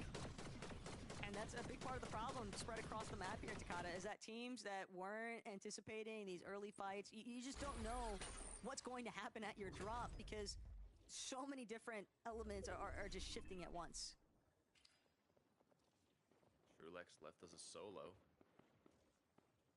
Not the spot you want to be in, being kind of on, not the literal borderline, but pretty close to it for qualifying to globals. So going down here, not a good look. The good news is no pursuit onto him, so a bit of time to kind of play it slow here, wait for the zone to pull on in, and then go for that reboot in the zone when it's less likely that there's players around you. Just having to wait, though, for those teams in the surge base to actually rotate out, because a trio could very easily, even if they don't get that elimination, they just hold you for so long. Pablo, Chino, Verdoxy, now opting, try and apply some pressure against Pixie and Vanya and their surge base. And Vanya, Pixie, we know that they love stockpiling more than enough heals. They're not really in any threat right now, but Volko, Vadil, Cringe, they are just getting collapsed on right now. And Cringe, it's Artis, Ifrozi, and Ivan that they took the challenge with. Cringe might be able to ultimately win this battle, though, and that would be massive for Vadil and Volko. Dang, man, I hate to hear that. I know exactly what that's like. After my dad had passed away, within the year, a lightning bolt had struck the shed where all of his stuff was, and we lost all of his stuff. So I feel you there, man. It can be painful, but hey, just think about it like this. Even you know, the memories that you have within that stuff that was in that shed will always be there. It's just physical things. At least nobody got hurt. Is able to pick up the deal, though. Now upper hand in the 2v1. The pursuit's going to come through, but I was going to say go for Volko, but a little too late. Volko goes down. The good news is now they're able to bring Volko back into the game shortly here, and it could have been a lot. Yeah, the question is, did your parents have insurance on the stuff in the shed? Nano, see if you can get the opening shot onto Atris, but gotta choose your battles wisely. Veno, Vico, Flixie, they know whether they get these knocks or pure eliminations. They wanna lock down their surge damage. Vico, Veno, Flixie from overhead. Dang, man, I hate to hear that. Taking place now for Tastage Trio. They're definitely feeling the pressure, and Vico not willing to budge either on Atris's wall. But hey, definitely look at it like this. Nobody got hurt. And everybody's still alive, and y'all still have the house. So that's always a plus. They are boxed up tight.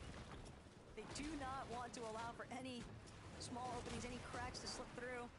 But they're constantly on the back foot here, just getting pushed further and further back into Storm. Another full trio, too, getting closer and closer, sneaking on up. The danger levels are rising, and they know this. Chicho doing what he can to back up a little further. Lixie, Vico, and Veno know how important it can be to finish these off. These fights off quickly. As Tayson gets knocked, it's exactly what they're going to end up doing. Medmis gonna come through. Vico now looking for an angle. Potential full box onto Haris here. He gets it. He connects. And that's another knock for the trio. But now the third party is very close. And this could be detrimental. This is where that Spire control really comes into play. Vico, Veno, and Flixie made a fast enough set of eliminations there that now, even with Wheat, Sinet, and Nefrizi looking to try and challenge them, this might be more than what Wheat, Sinet, and Nefrizi had bargained for. They'll probably just be happy to take the leftovers of Chicho. But one more time, Takata, we're looking at teams in that top 5 threshold of the leaderboard that are just encountering some early problems, some early departures. And now Nefrizi, Sinet, they might just need to take that victory and try and bail out of here, because Veno, Flixie, and Vico are knocking down the doors, and they might just force Sinet into a fight that he doesn't want at all, just continuing to try and run away. But Veno refusing to let this one go. I mean, it was looking for a moment like a dangerous third party, but Vico, Veno, Flixie, they're all for it. They said, come on over. We'll invite you to the party, actually, if you want. As now the aggression's onto them. Sinet, Wheat, and Frizzy doing what they can to escape. Turned into Predator to prey quite quickly, but Vico, Veno, Flixie now, they're going to take the safe route. They got their eliminations, they got their damage. They're running a bit low on materials here, so... Yeah, I definitely get that fact. Always, but still, you know, there's always been a thing about, you know, people. I've come to learn. You know, we always try to look at all the negativity before we look at the positivity.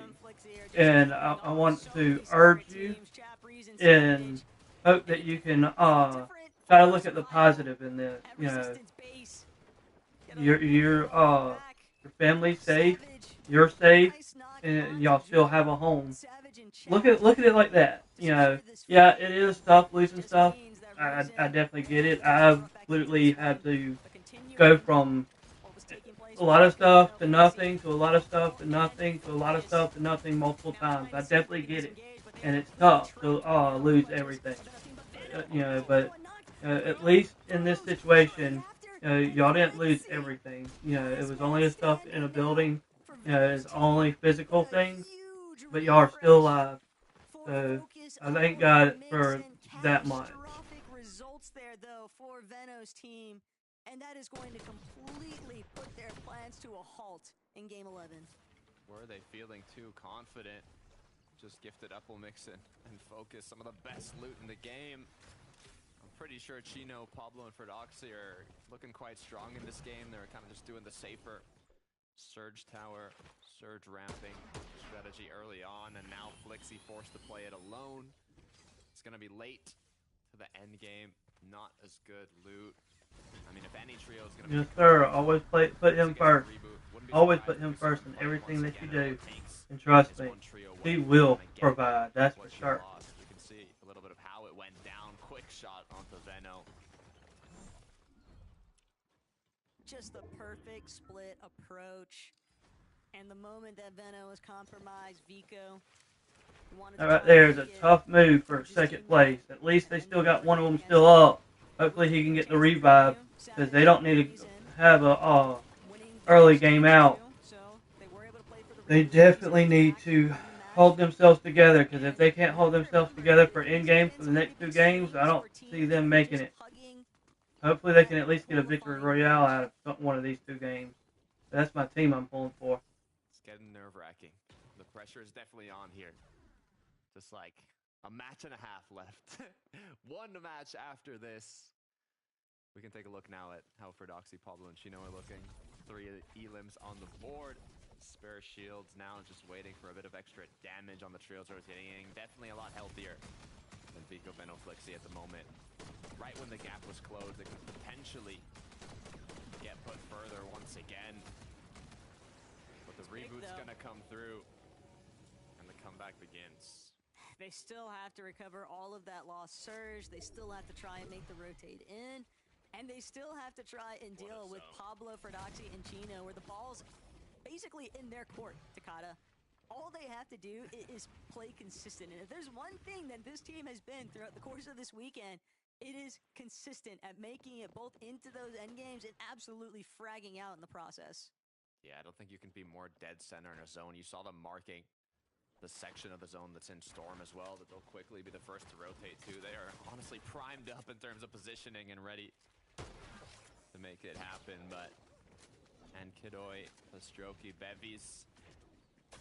Big match is what we want to see come from this trio. 8th place on the leaderboard. 15 above the cutoff currently to qualify 2 globals. And they can secure that spot quickly here with a good match. Ooh. A little friendly tag from Bevies. He knows the direction that it came from, though. Take a little bit of refuge inside the buildings. During the process of this rotate. Slight fall damage, but there's a little bit of wiggle room for error here. It's not like it's anything that's going to compromise him just yet, but Pablo, Ingo, Ferdoxy, Gino, another team in their midst. And they could care less. They'd rather focus exclusively on... Oh yeah, always remember, his plans are way greater than our plans. In an elevated position, any other teams that are looking to challenge them in the surrounding area are going to have so much difficulty with just getting to where they're at on height. But Seti Yapko Panzer approaching from the dead side of zone. Ooh. And they're going to be the first ones to let Pablo, Ferdoxy, and Chino know this is actually our spot, not yours. One step ahead. It's what you tend to see with Seti. I mean, we talked about it in the last major. When a new meta begins, when there's a new start, the pros you'd look at was Cammy, Seti, but I mean now, with the new trios being formed, you can always count on them. Unfortunately, though, the zone has pulled to quite literally the opposite side of the map from them. Would have been an insane position to play the match out from, but they're quick on the rotate here. Only so much that can be done. Looking into what Meridius, Vanya, and Pixie have been up to, though. Wouldn't say that they're caught, but definitely a handful of teams slightly positioned, blockade them a little bit at the crest of that hill peak. Vico Venoflixi, though, on the underbelly of the low ground, just looking around. I mean, you can tell that they're trying to set up for the pre-edit, and they've got enough space to work with. It's really just going to boil down to, are there any teams in desperate need of surge? Tinas and Geddes, they might have just given away their position, though. As soon as movement was detected, Vico Venoflixi looking to fight their way back into this one. 261 above that surge threshold, but they want every refresh possible, Takata. They're going to need some heals if they want to work through this endgame. They always play aggressive, but they're going to have to play a bit extra aggressive here to come back from the hiccup that they ran into. Almost getting knocked down there. All 3 players still up, though. Cammy, Hurry, iDrop. A lot on the line for this trio. Being in that 9th place spot, you saw from the quick stat, there's 4 trios that will qualify today to the Global Championship, but with 5 of the trios already on the top end of that leaderboard, it's top 9 is what you need to get a spot in the Globals, and Cammy's literally the cutoff currently for that. Yapko, Seti, Panzer in a much more comfortable positioning on the standings, but still have a couple matches to go. They cannot go down this early.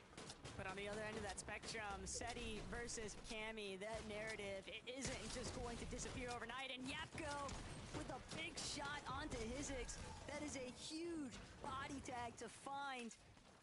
And it is now forced everyone else to just immediately pull back. They do not wish to try and challenge Yapko, Seti, and Panzer. And it's realistically gotta just about whether or not some of these fan favorites can just barely manage to trickle their way in. You already called it. We've seen more teams than what there are slots available for that global championship. And Savage, Tabriz, and they are one of them, trying to force their way to France. But this damage threshold is working against them. They've got a little bit of lobby focus on them too. Trying to see if they can go for a little bit more of a sideways approach, but the team holding frontside low, that's going to be a real problem for them. Unless somebody else can intervene here. Vico, Flixi, Veno, a little bit hurt. Yeah, talk about problems, just 12 above. No shield to work with. Vico's literally one good pump shot away from getting eliminated. Veno now cracked as well. Flixie, the last player of the trio, with shield still, but that knock is going to grant them a bit more time as the shots continue to connect. They might just have to go all in for this. They need the loot. They need the refresh. And this is the start. Vico, Veno, and Flixie know that they have to take. Oh, Flixie went down, but hey, the refresh, man. That's what they needed. Trying to make it towards his body to see if he can gather the loot from his teammate. Good amount of builds, though. That's something for Veno and Vico. It's all about whether or not Fordoxy, Pablo, and Chino are in a similar position, or if they're in a much healthier section of Pink, Nebs, and Kiro. They're looking to try and have a monumental setup here. And they need this, Takada. They want to try and find their way into that leaderboard for the Global Championship, and they're so close. They desperately need this taco. I know Levin's smiling looking at this right now, but the job is just getting started. 156 above. They're going to want to hold on to this height for the rest of the game. A win is literally what they need to put them in contention for a spot in France. Pablo now for Doxy. Chino forced to go down below, staying ahead of zone. But be careful as Chino gets cracked, put into panic, but his teammates have his back. Was trying to figure out whether or not Pablo, Fordoxy, and Chino look just as scuffed as Veno and Vico, but slightly better position since they actually have all three teammates running. Veno and Vico still looking to try and maneuver their way. They're just one layer above ultimate low on the front side. And they'll have the opportunity to heal up from the Chug Jug, but they don't have heals to actually outlast the lobby. Nice little body collection. If Veno can actually hold the wall here, Vico will find those final tags just to make sure that they can claim all the loot, but Veno dashing forward immediately. Without the misform available, he's going to have to fight his way through the lobby. And he's got Vico right next to him. Chino, Fordoxy, Pablo, similar fashion. And Pink, Nevs, and Kiro are going to be the ones causing destruction towards these lower layers, just spraying down from height. A crucial zone pull back for Pink on height, allowing them to conserve so many materials, but Vico's got to be careful now. He's out of mats. He's dropped to 23 HP. Veno is cracked as well.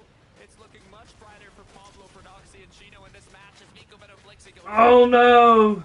At least they're made it in game. They can still potentially make a run for the win.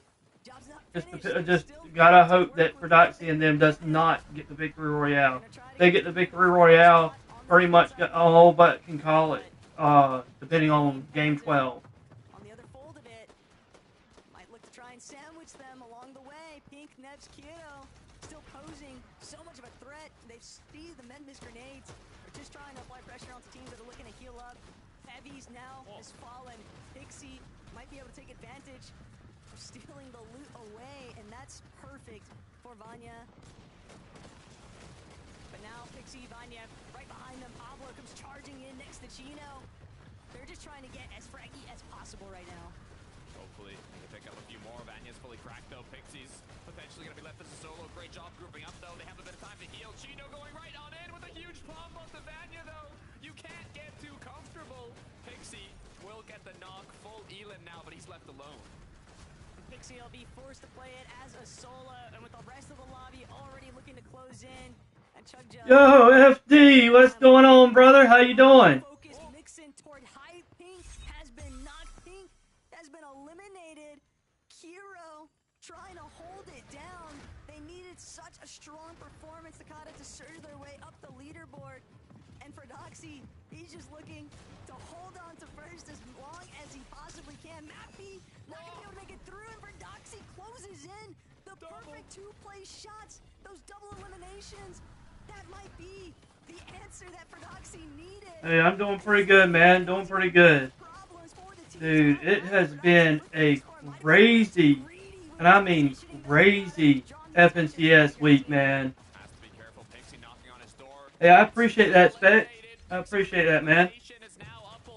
Hey, Spec, you see Fortnite Dad in the chat? You need to go over to his channel and subscribe to his channel. He does, so he has some awesome streams, man. And, he's got over 70,000, what is it, 73,000 subscribers? Hey, focus with the victory royale, chat. Let's go. Just But yeah, go to his channel and subscribe to his channel if you haven't already. No, you the GOAT, brother. You the GOAT. There were so many solos just sprinkled throughout our top end. Did you stream yesterday, FD? Teams also just outside of that qualifying range for the global championship. No, this is huge for Upple as well. Focus and Mixon. They had a 21st, a 25th going into this match, and now it's definitely gonna bump up their chances to qualify. I mean, they might even be in qualifying range already after this match with the amount of eliminations that Focus was picking up. Alright. Hey, I sent you something on X about a challenge that I'd like to run with you. I mean, if you're up for it. Okay, I hear you on that. That's good. Sometimes you gotta take the weekend, brother. But yeah, there's a challenge that I want to run with you if you're down. We crown our champions and crown our 4 trios that will qualify the global championship in France. It is getting stressful. The pressure is on. But let's head on over to the desk.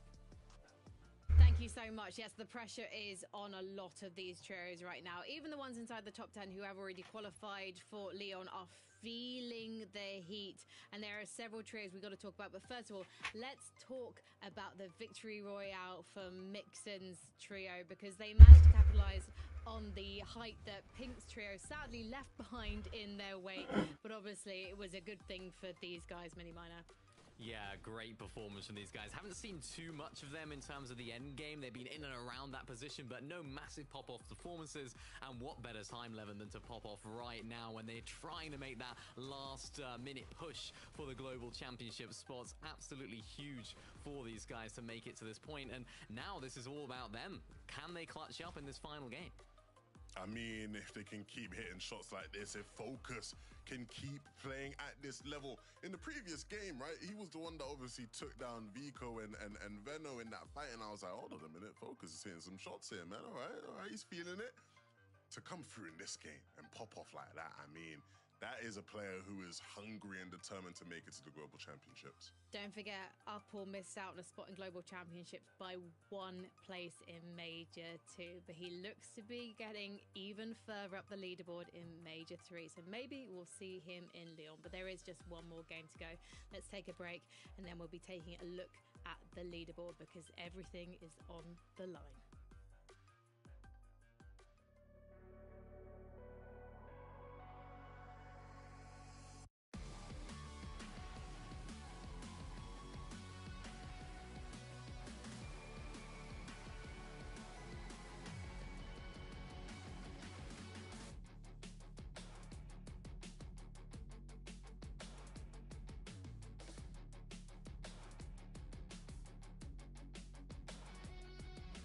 To be honest with you, I think I was muted when I said that. But so the challenge is me and my son TK versus you in a duo of your choice.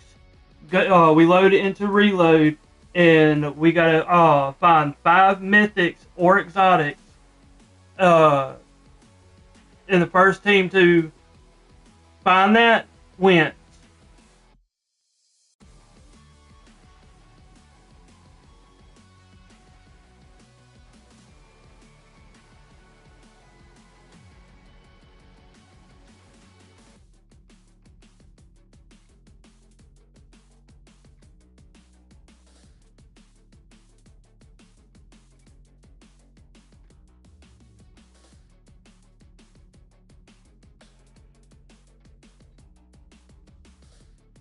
Awesome specs.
By the way, chat, that's our Discord link.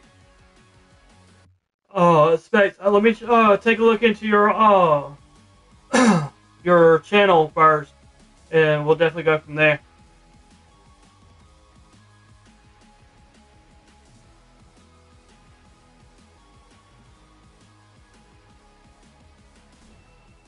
There's just one more game remaining before we find out the 11 trios who are going to be representing Europe at the Fortnite Global Championships in Lyon, France. 4 teams to be decided after this game, and of course, the major 3 winners. And right now, for Adoxy, Chino, and Pablo Wingo just to have a good game to pull off the victory. Major 2, they came second, but today they are playing like winners, Levin. Absolutely. You look at Major 2, they were so impressive. They were the ones chasing, right? This time, they are being chased, and it's going to be about holding on. And look, with the way they've been playing Mini Miner, everything tells me they are going to hold on, right? You know, there's been so many spanners thrown into the works throughout these games, but what these guys have shown is that they will make things happen. Look at this from Frodoxy. This is just ridiculous. Isolates the 1v1 with each player with just one single build, plays, hits both shots. It is just, everything is going their way right now, and it feels like, to me, the win is inevitable, but the teams close behind them are going to really fight. Oh, Frodoxy's team pulled out a little bit. We are looking at, what, 65 points separate first from second? Well, can we talk about Vico, Vedo, and Flexi, Mini Miner? Sorry to interrupt you there. It could be anybody's game, but it's looking like Frodoxy's team might run away with it. Oh no, sorry, not a 4th place and 11th place here, but it's surprising because Flixie was left solo very early at the start of the game. Yeah, at this point here, you know, you have the chasers trying to close in. They're trying to find some eliminations early on. They're trying to get their Storm Surge done, but oh no, what's happened? Veno and Vico both gone down, leaving Flixie as a solo. And at this point, I thought, yeah, there's got to be wraps now, right? But the way that Flixie was able to get these guys back up, and not only that, be able to make their way into the end game, and of course, find some Storm Surge tags, find some elims to pick up refreshes. And this is the moment right here, trying to find as much damage as they can. They were a little bit below, wasn't a problem for these guys at all. So the fact that they were able to get some points from this game, Levin, was a really, really great job from these guys. It keeps them just about in contention. It wasn't an ideal game though, so they'll have to go back to the drawing board now for the last game. Look, the problem when you're chasing a team playing as well as Frodoxy's trio is that good isn't good enough, right? They have to do enough, and to be enough, you have to be better than good, if you catch what I'm saying right now, Mini. Look, they can hold on in these games. They can find the silver lining and get a couple points here and there. They need to push past Pablo, Fred, and Chino, and that is going to be a tough ask right now.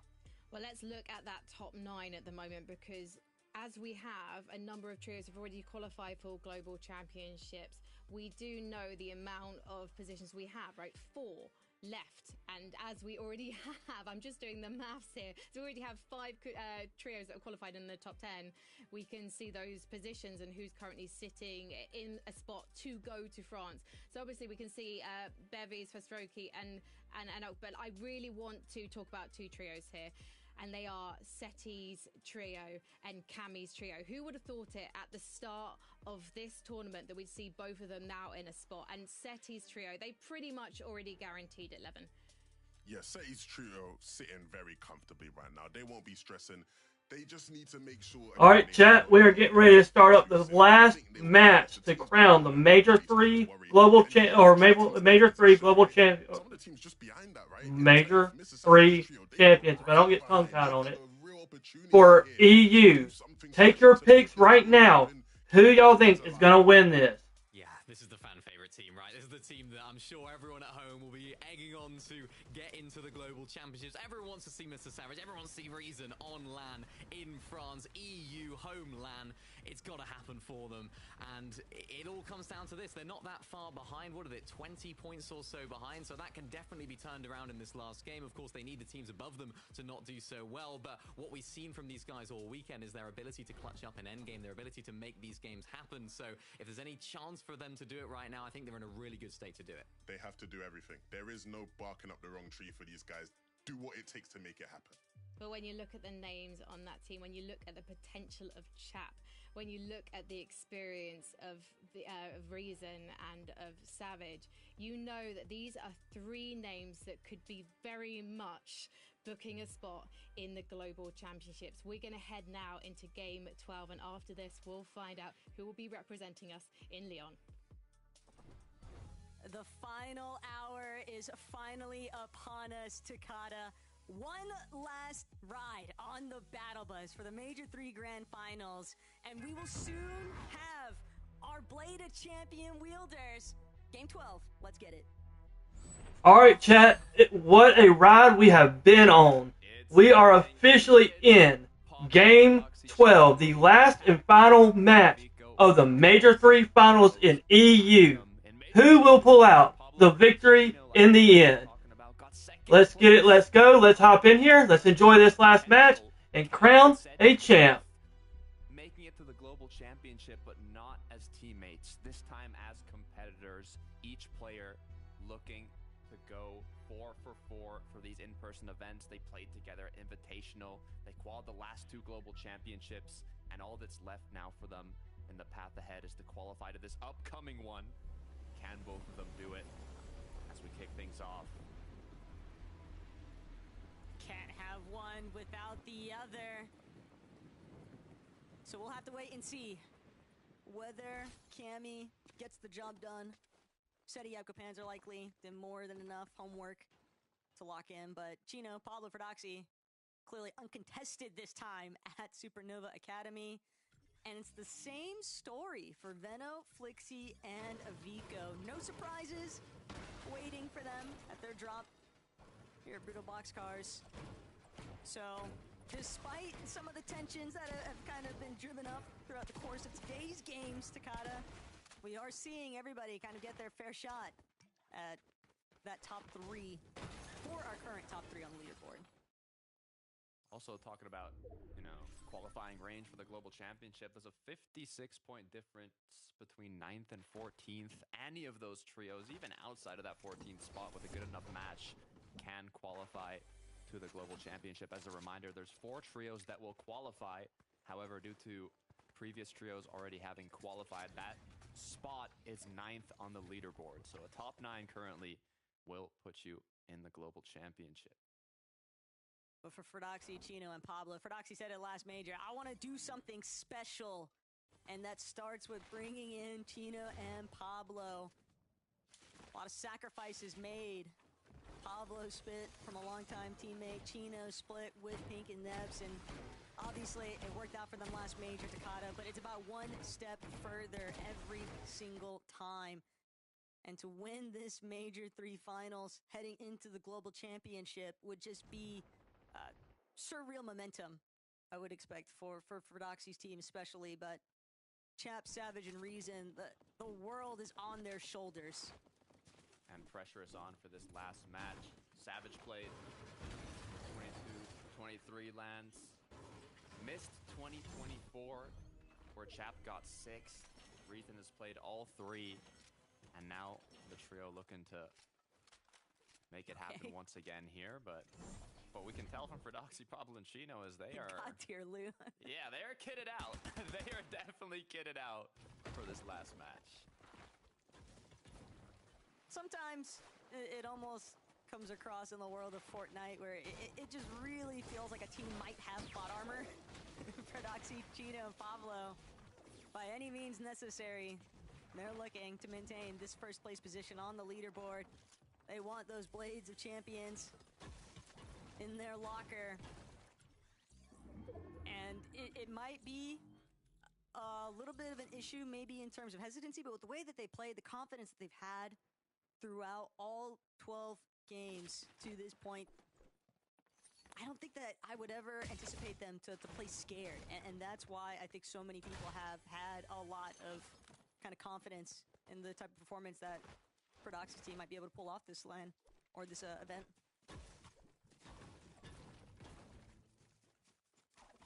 See how close it is from the quick stat, but hold my thought, Fordoxy. You were talking about it, not a trio that's going to be scared. to get aggressive here, even if it's the last match of the last major before the Global Championship. Picking up that quick elimination, good way to kick it off. It's hard not to want to autopilot and start fantasizing about wielding that Blade of Champions too if you are in Chino and Pablo Wingo's position. You're making every single endgame.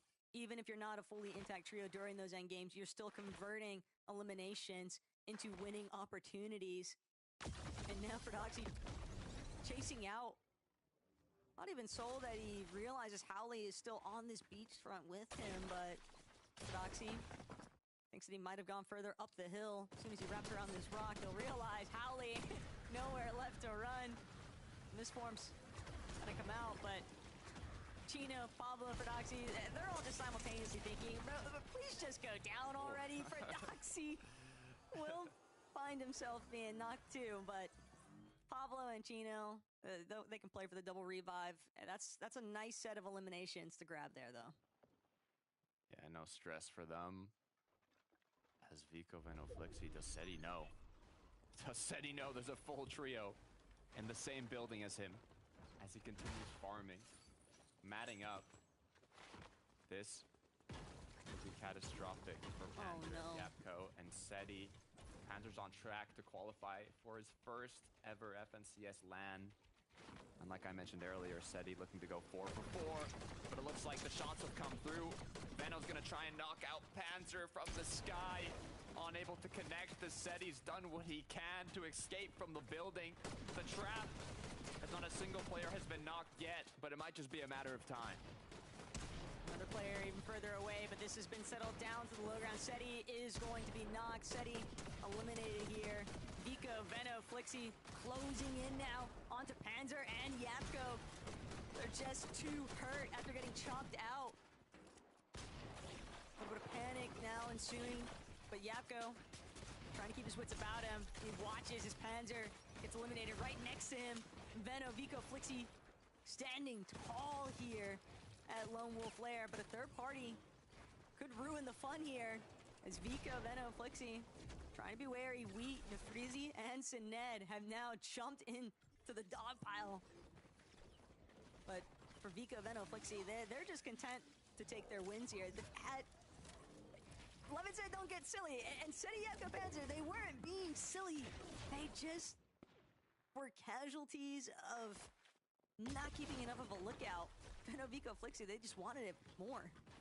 Yeah, it's kind of an unfortunate end, but hey, the good news is I think they have more than enough points to qualify to the Global Championship, so unfortunately they won't get a very, high top 3, top 2 placement, but they will be in France, so we'll see how that performance ends up coming through, and hey, hopefully Cammy can get a good performance here to join Seti and be 4 for 4 as well.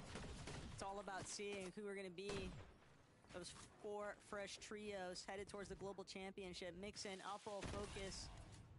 After that last game, they know that this is the closest that they have been this entire weekend to locking down the Global Championship. And you really got to keep your mental fortitude going strong here, because any sort of hiccup could be all it takes for the rug to get pulled out from underneath you. So they're probably going to play it safe, and they're not the only teams looking to do so. Patience can be key, especially in these final matches, but I mean, from our perspective, we can see on the mini-map, no trios in sight. Potentially just waiting for a zone. Mr. Savage, Chap Reason now.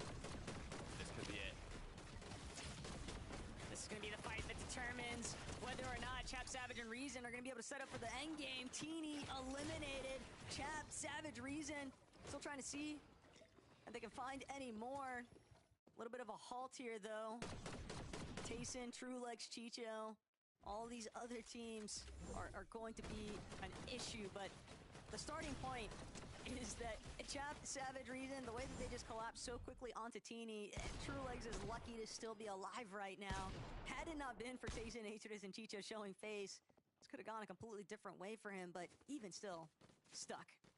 That's a big elimination, though, for Mr. Savage, Reason, and Chap. I mean, they're in 10th place, And the trio in 11th is TKHD and Trulex. They're literally one placement behind them. So being able to eliminate them this early on could be what qualifies them if they get a good enough performance here in this last match. And the worst part about it still is Trulex knowing what type of performances he's had. 16 points separate Mr. Savage's team from qualifying. Can they qual, chat? First time ever would be if Trulex doesn't make it here today. And that would just be so tough to walk away from. But they can still look to bring this one back. Storm methods have clearly panned out very well for so many teams. For Doxy, Chino, Pablo, definitely one of them. And Kurama and Werix have got to be really careful that they don't get caught out inside of the storm. Benya picks Marius, though. Don't have to worry too much about that. We've seen the amount of heals that they rack up with their early game strat. But it looks like Mr. Savage Chap Reason once again taking pop shots at a different trio. This time it's CZB, Nathan, Axe Force. CZB, Axe Force debating whether or not they want to get a little bit more involved with this fight, or if they think that they have the better angle to try and take a third-party approach. Savage, Chap Reason, they don't want it to end here. Not now, not yet. They still have more fight left in them. That's why we see both ends of this engagement. This is out somewhat. Chap trying to see if Chap gets this knock onto CZB. That might be the determining factor here for whether or not Savage's team decides to fully commit onto this fight. A bit more brawl, but Chap comes up big time. Axe Force knocked. Axe Force eliminated. Odds are in Savage's favor, and they have fully boxed up Nathan. He just barely managed to get his way out. But Savage, Chap, and Reason, one elimination after the next. That's all it takes at times. Chino, Pablo, they might have a lead, but that doesn't mean that they want to find themselves with an early departure from the final lobby of the day. The less chances of Venom catching up, the better. Double revive, though. And Chino, Pablo for Doxy. Now they're just left to duke it out with the Frenchies. Redix and Kurama off in the distance, trying to run away. This is not where you want to go down, being the first place trio. Luckily enough, despite Doxy getting knocked, looks like they did come out on top. A little bit of pressure, but now feeling even better. Still a little bit lower on the material count than what they would probably want to be. But they had more than enough time to make up for it. Just a replay of how exactly they managed to overcome that exchange, and just really well monitored by Chino and Pablo. Taking the better angles. Vico, Veno, Sanguild lurking. But he's a solo, and I don't think that this is the fight he's looking for. But granted, if Vico gets pushed back into him, Sanguild might just ruin everything for Veno, Vico, and Flixie. They cannot afford to go down here. Nice shot coming through, but it's not enough for a knock. Veno completely cracked. The good news is they've regrouped, and they have time to heal. It's another one of our first through third teams, though. Pixie. Oh, excuse me. Pigstorm Demas are the ones looking to get involved, but this is still very troublesome for Veno, Vico, and Flixie. Pigstorm and Demas are no foreigners to a good box fight here, Takata. Not at all, but looks like they were pretty quick to kind of keep on moving towards the zone. Kind of just caught them on the rotate, but don't want to take any risks. As now, seems like they'll slow down here for a bit. It's almost like time just stood still there for a moment. Inside of Utopia City, Veno, Vico, Flixie, 4 eliminations. Rounded up as is, and Pigstorm Demas still kind of hugging along the side, kind of mimicking the rotate that Veno, Vico, and Flixie were taking. I drop Ari and Cammy, though. This matches everything. They're not close to as comfortable as a lot of the trios in the top 3, top 5. Being in 7th place, just a little bit more than 20 points off. They need to have a good performance here. Knowing that City's already locked in, but revisiting what had started to unfold here at Utopia. Vico, Veno, Flixie on one end, Prodoxy, Pablo, Chino. first and second might actually just clash head on here, Takata. And now for Doxy, Pavlocino, they have to sit through that miss grenade. But other teams in the area, they're definitely going to know that's just one more healing resource that this trio doesn't have to work with. A little bit of a gap here, though, and just overtake building tops, and they're ready to bail. They don't need to stick around for this fight. Positioning just means so much more. Oh, Teeny, though, on the ground once again. Chap, Reese, and Savage hunting them down.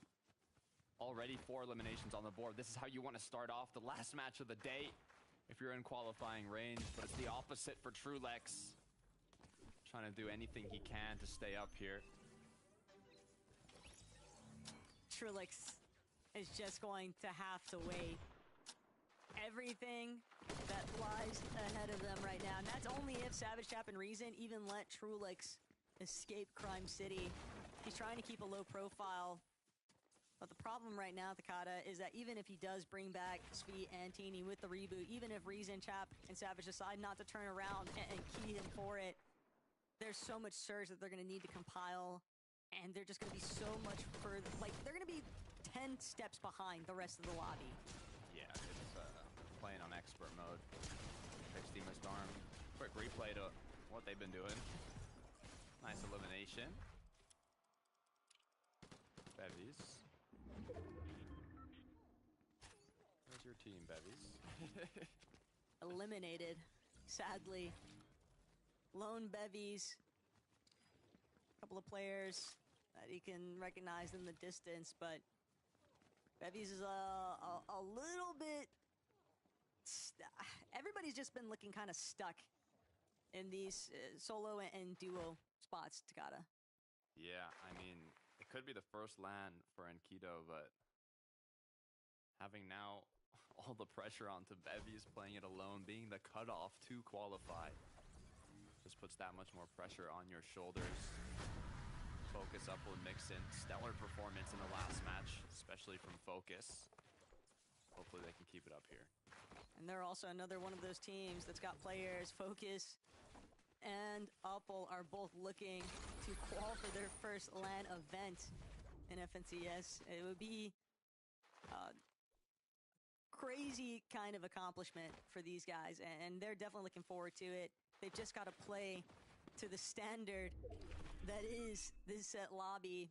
But match 12, you can just tell so many of these teams are just being very cautious on how they proceed, Takata.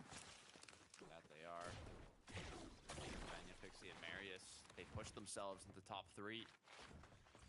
With the performance here on day 2, it's been very consistent. In the past few matches, they're just less than 10 points away behind Vico and Benno going into this match. But now with those eliminations, the gap has extended itself a bit. Everyone in this lobby knows that this is just the last competitive opportunity if you're not qualified to the Global Championship.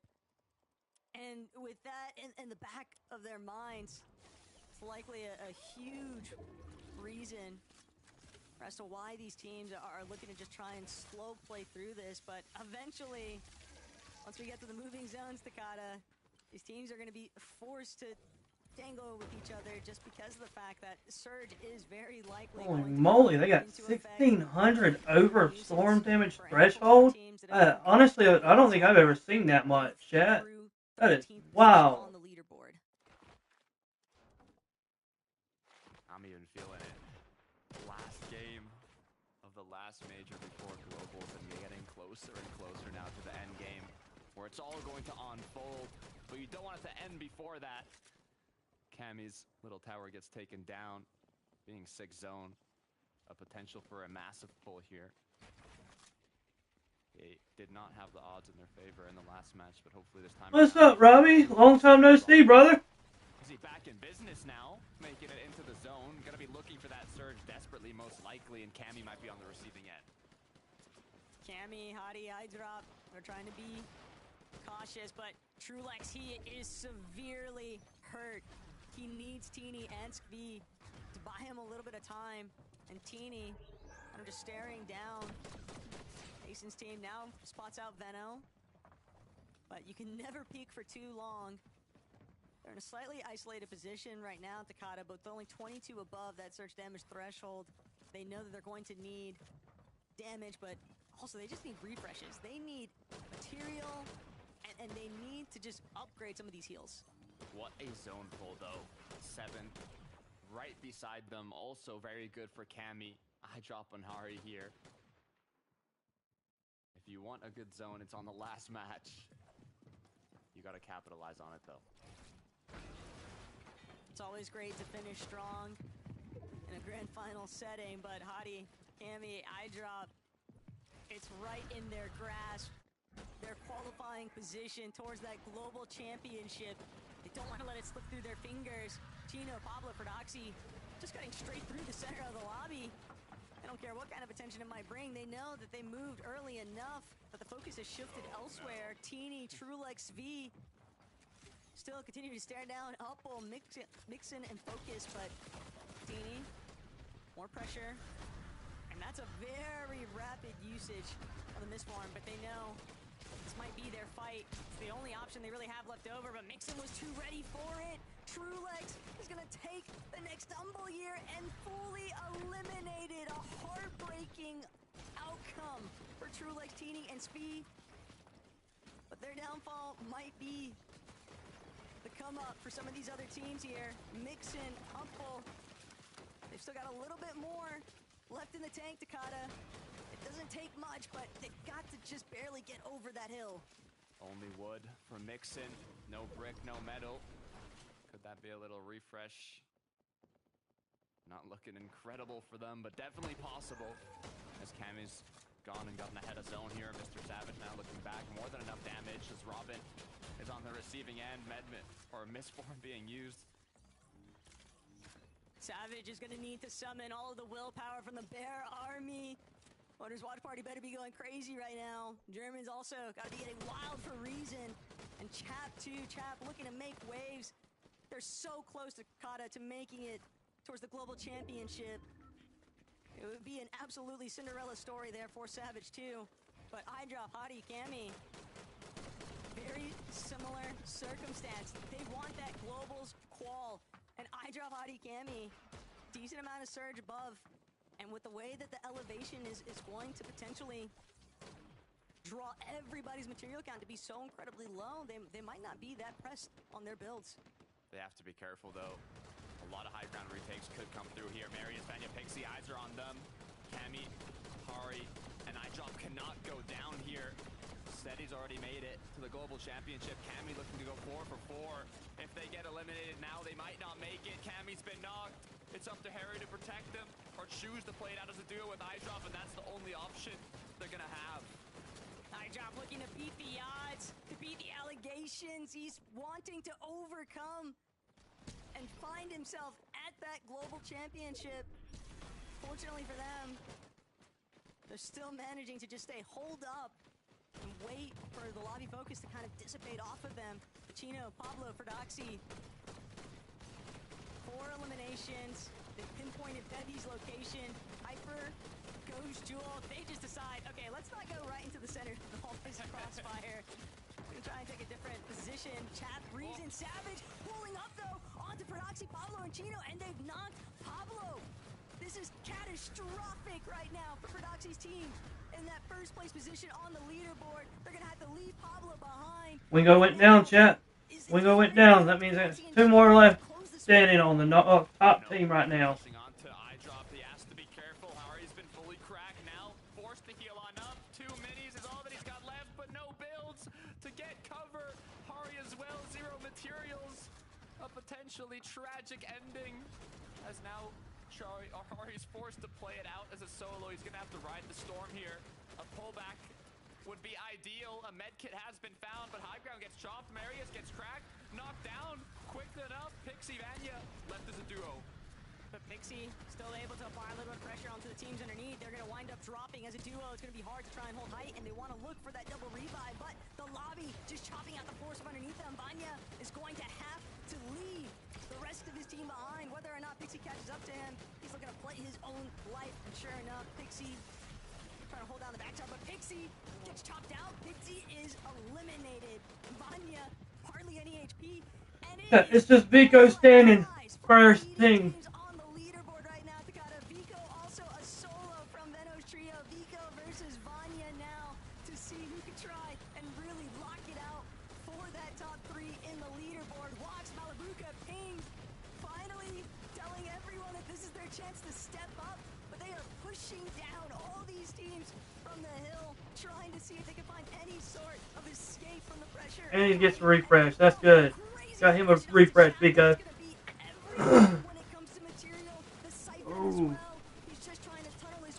Oh, and there goes Vico.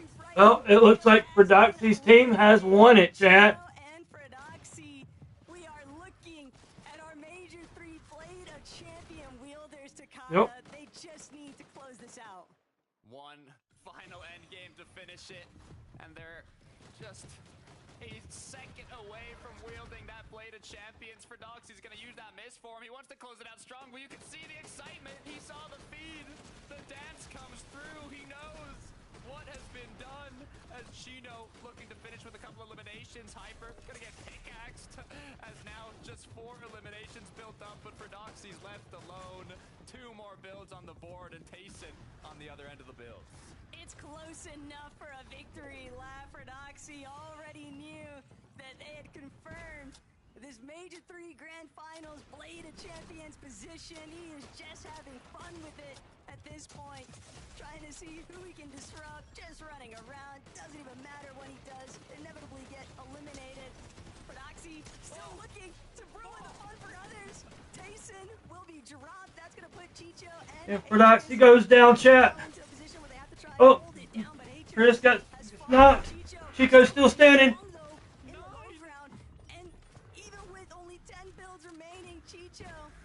Ooh, he goes for the miss. Just for the shot. Oh, he gets the heals. Maps just popping medkit. Oh, Mapster goes down. Malabuka goes for the rise to Chico. It runs, and Chico goes down. GG's. Victory Royale for Malabuka's team. What a tournament, chat. Oh, I'm telling you. It has been exciting. It has been awesome.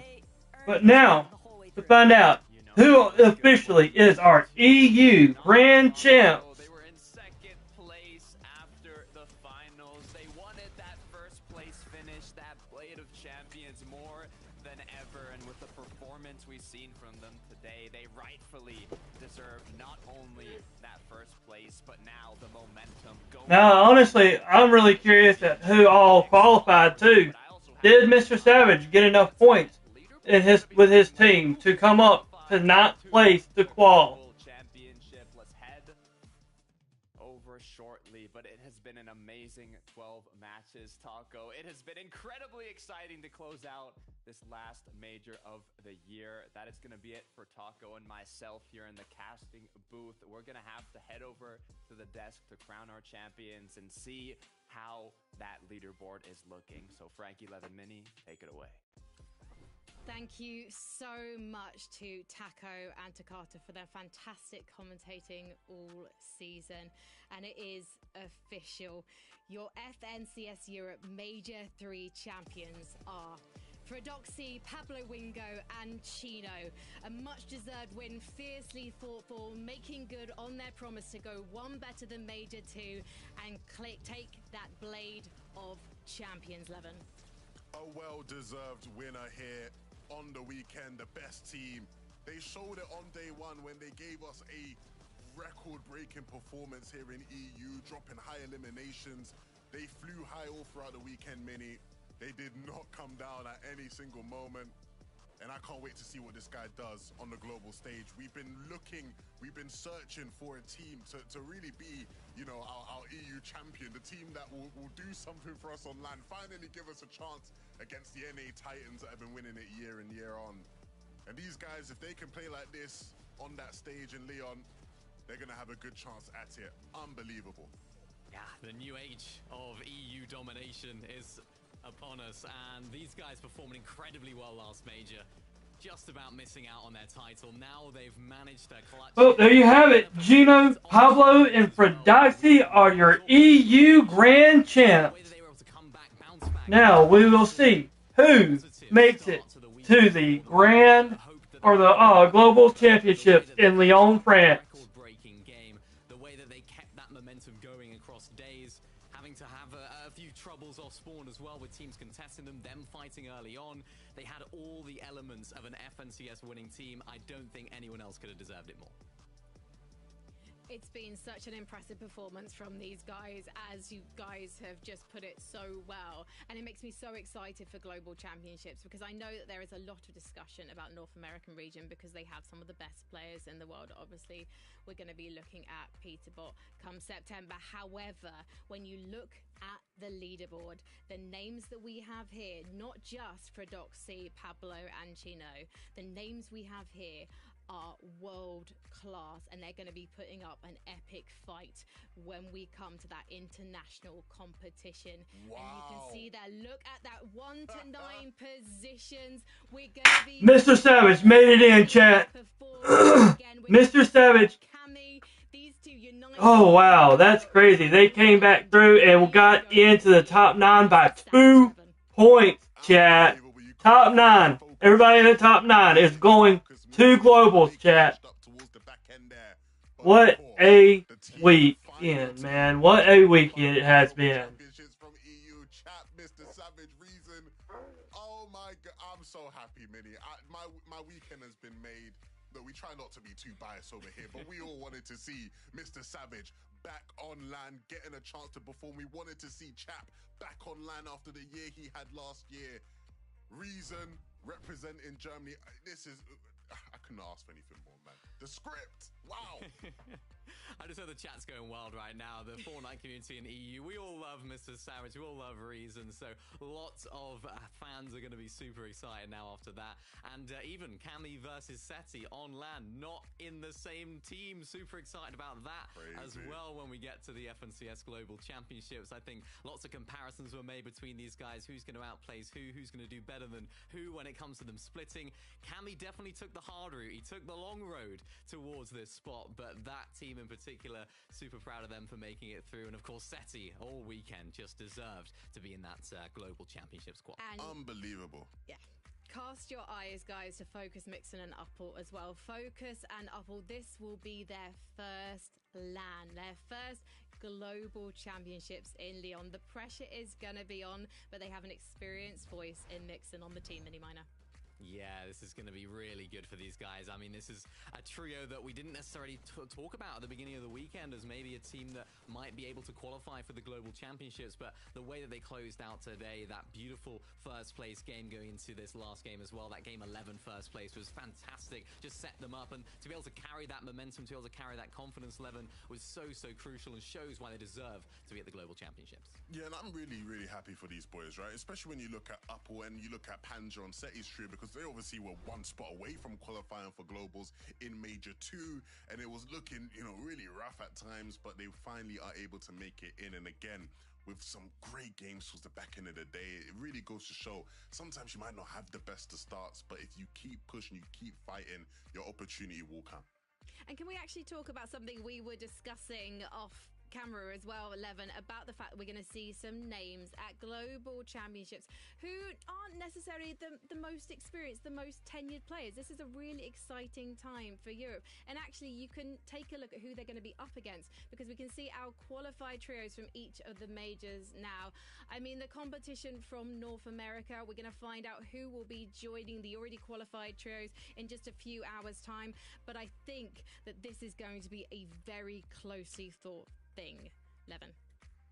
Yeah, absolutely. You look at, EU right now, there is definitely a tide turning where we've seen so much fresh talent, so much new talent come through and make their mark here in the region. But where you really make your mark, where you become remembered forever, is at the Global Championships in Lyon. It's your chance to really show people that you're here to stick around. You're not here just for fun for one event. A lot of these guys have the talent to do it. Mini Minor, has this been a birthday dream come true for you, this major finals?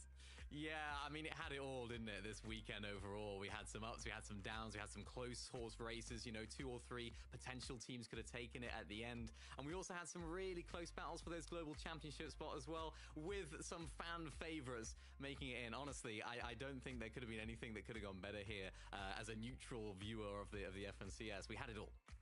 Now, can we have a quick chat about North America before we sign off? Who is going to be taking Major 3 in NA Central? Levin. Big P gonna hold on, man. Come on, man. You can't go against Big P. Cold, my guy Ritual. Yeah, man, they're gonna hold on. Get the job done. Yeah, it's hard to disagree. I'd like to see a little bit of a Clicks comeback, though. So, you know, I'll be looking out for them. You're both wrong. It's going to be Canada. Canada. I'm not pandering to anyone except Dignitasm Canada. It's his. Well, I guess I'll see you boys in chat. I'll see you boys in chat. And you guys, I know, watching around the world, thank you so much for joining us for the European competitive season. We love you all. We find your comments hilarious. And I know that you're going to have the best time watching North America later. But for us, we'll see you in Leon. Sound that horn. All right, chat. That does it for the EU Grand Championship. Gino, Pablo, and Prodoxy is your EU Grand Champs. I tell you, it has been a great and awesome ride. I've enjoyed watching these Grand Finals with y'all.